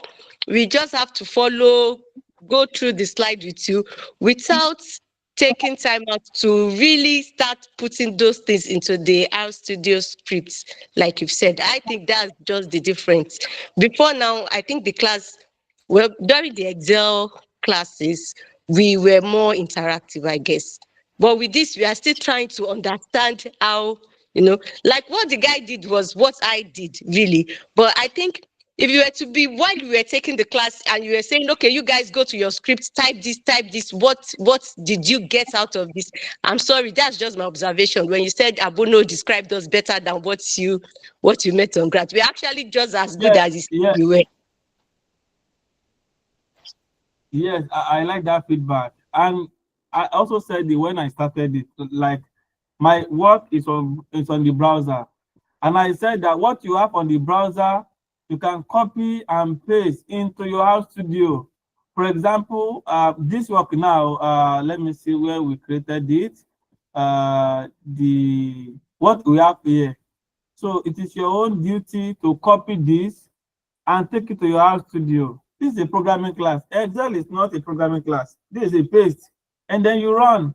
While I'm talking, you continue running. You get an error. Hey, I get an error. Share your screen. Simple.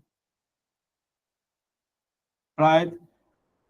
You can see that everything here, I have it. So whatever you see on the browser, you just the copy button is here, and I said it. The copy button is there. You just copy it and you create it. And I was asking, is it clear? Is it clear? We have not shared it with them, so they cannot copy anything. No, they can't copy anything. I guess you. Oh my God, I'm sorry. You get no. Okay. Let me share with you now. I'm sorry. I thought sorry. That's Okay. what happened now, ba. Yeah, I understand it now. Oh, sorry. I thought you can see it. Uh, Please, this is a proprietary work, right? Just for the purpose of this class. If you send it out, then God is looking at you. Thank you so much. They have to, in fact, they have to fill a form. They have to fill a form that they will not share it. I will send a form for them and they will fill and in them that will not share. I will send it now to them. Okay, thank you. Thank you. Please go to your browser now and go to your browser. You will see the link on the chat. Just click on it and you will have it here. So now you can start following up. Sorry, I didn't know. Sorry.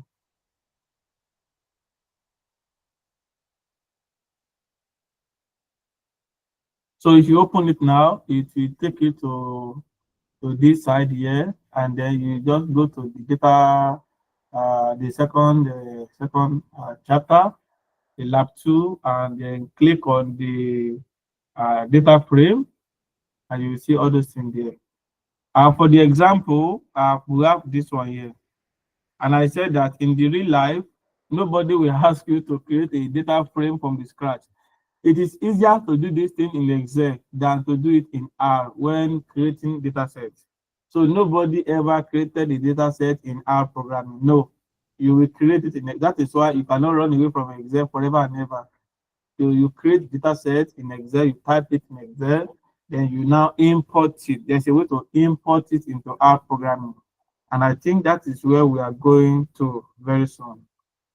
So for those people that are doing this data set, please just stop. If you are doing this, just stop there. Don't do the rest. So do this and then let's see. I will now show you my own screen, all those functions that I talked about. Then you now apply it into your own data frame.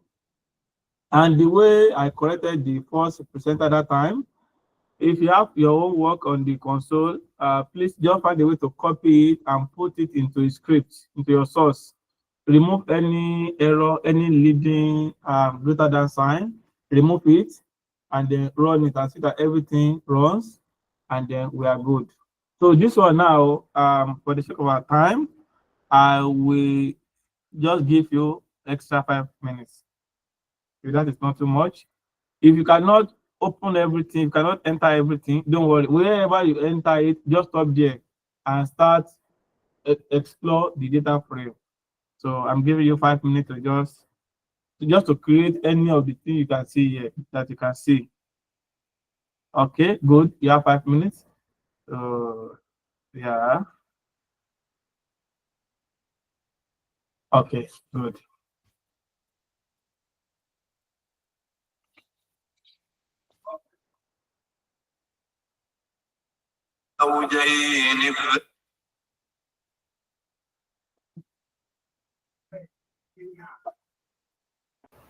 Please do not share the link to anywhere. We are not even on our WhatsApp group, we are not sharing it there. Please do not share it anywhere. People can be careless with their WhatsApp devices. Please, that link should not be shared anywhere, please. It's only remains on this platform, this one, this Google Meet chat, please.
Sorry, excuse me. Am I still in the class? I can't hear anything. Is it my network? We have a classwork online on the spot, as you can see. So that is what people are doing. If you have done this, blessed are you. If you are still on it, you are blessed too. Okay, I think I'm done with mine. Okay, if you are done with yours, then start examining the data sets. So you have the Let link. us share. GBG, let us share our screen. Let's see our screen. Let's see it. Okay, yeah, that's perfect. Yeah. Oh, yeah, share your screen.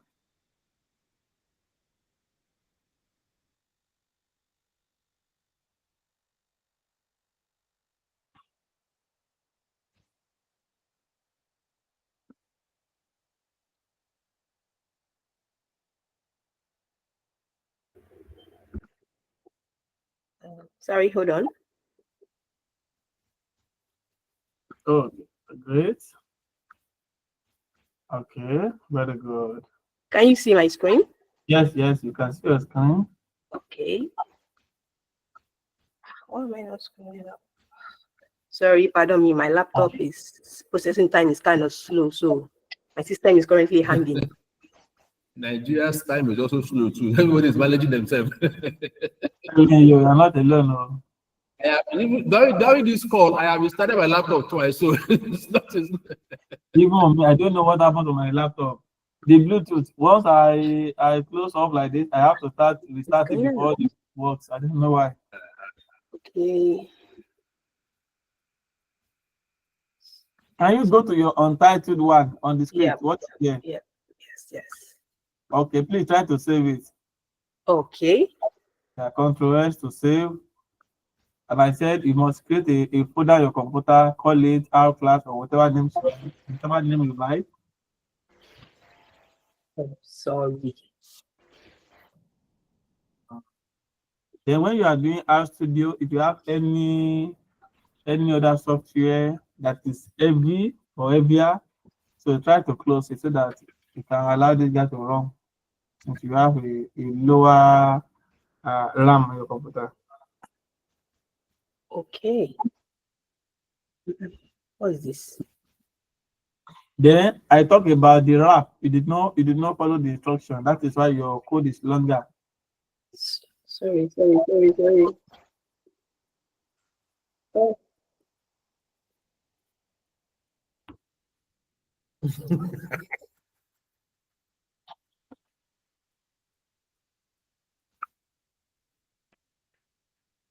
Hello.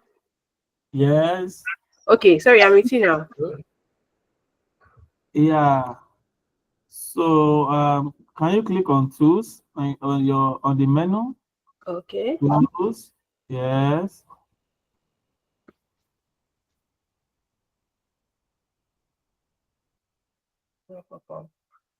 Okay. Click on. I should click on what? Network. Okay. Code. So yeah. Okay. I think you have wrap already. Yes. Yeah. Just click apply. I think you have it already. Okay. Okay.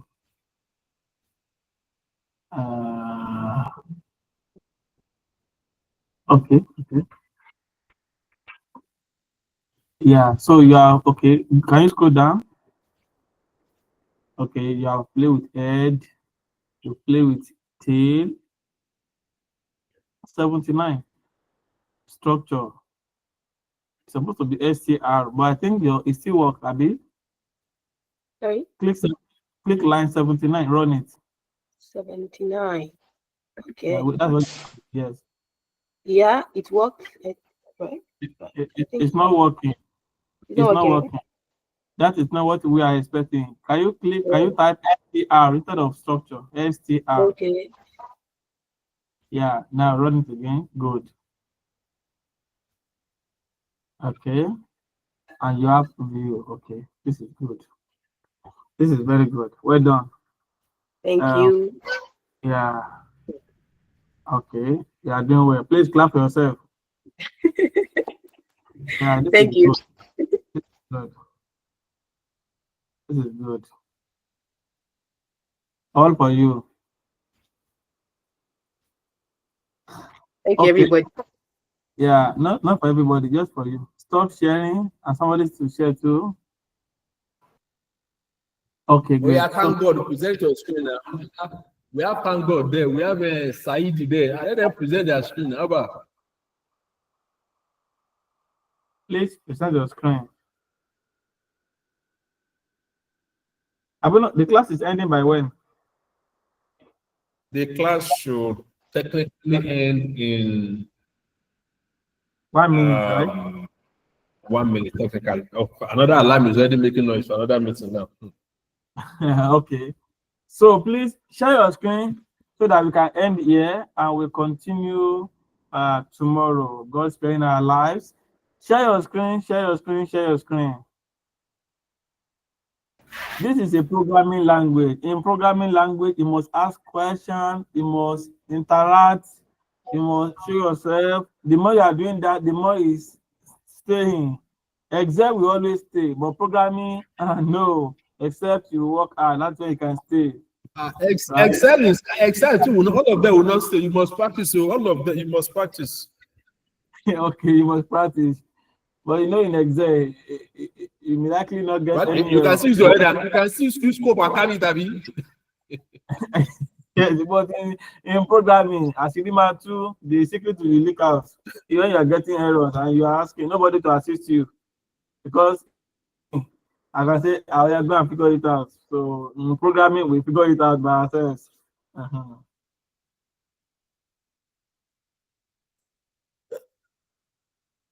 Okay, yeah, okay, very good. Let's go. Okay, now that you have created a data frame, can you explore it? Explore what is your data frame?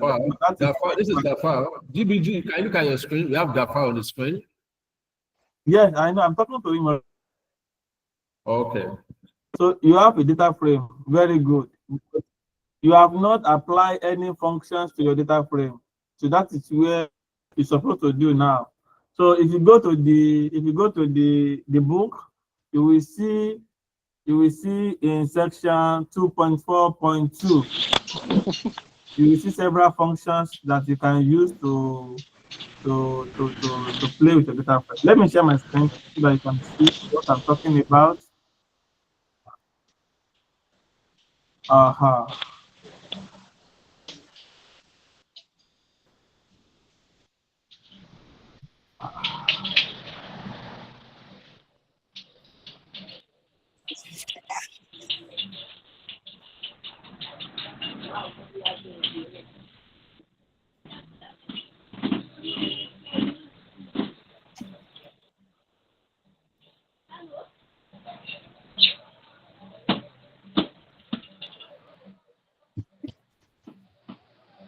Can you see my screen?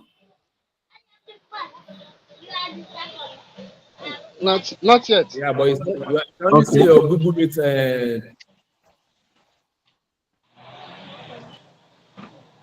Okay.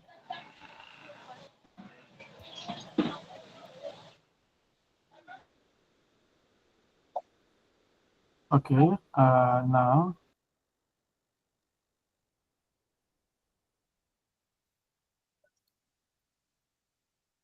Okay. So can you see my screen now? Yes, I believe. So you can see in the book. Not yet. Yes. You can now see your screen. Okay, this is the book now. So okay, good now, good. So you go to this side here, it's lab 2, right? In the lab 2, it will take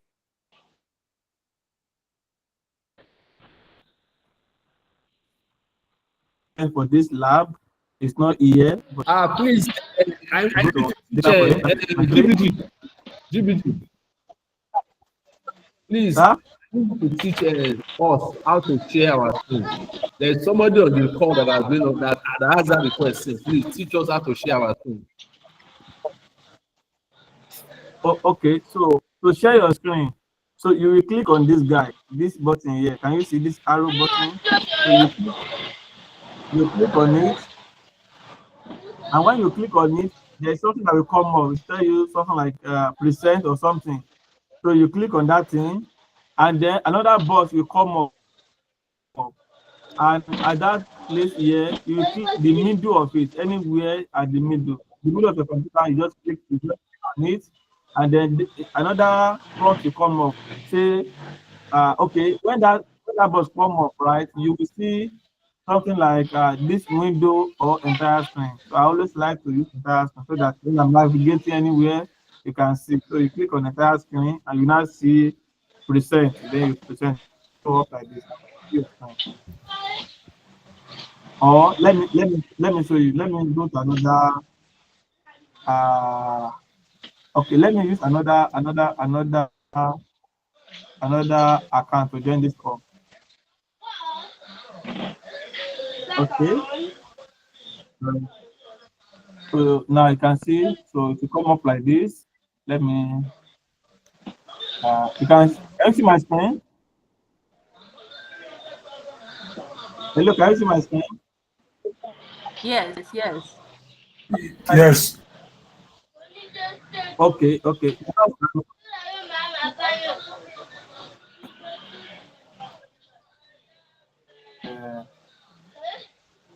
It's showing to time. Okay, no, it's okay. I see. So now, if I want to, so I'm this here. So can you see? It will tell you click on share. Aha. So if you have a window tab and enter.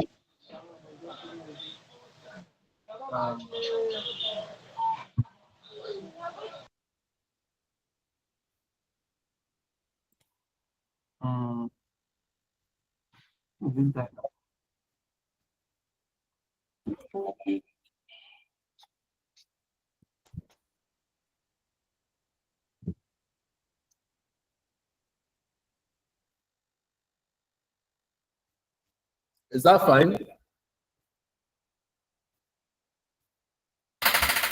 Yes, sir. Okay, thanks a lot. So we can call it a day. We appreciate every one of us that was able to join this call today. I will see us tomorrow. Let's ensure we practice as much as possible. Hello. Let's ensure it Hello. as much as possible. Please, before we end the class, okay. Please, before we end the class, I need the link to the book, please. Please, thanks. Just like we've said, the link to the book is on the chat, please. You can check it on the chat. It's on the Thank chat, you, sir. please. So, yeah, thanks a lot. So we have to end the session for today. So let's ensure we show up.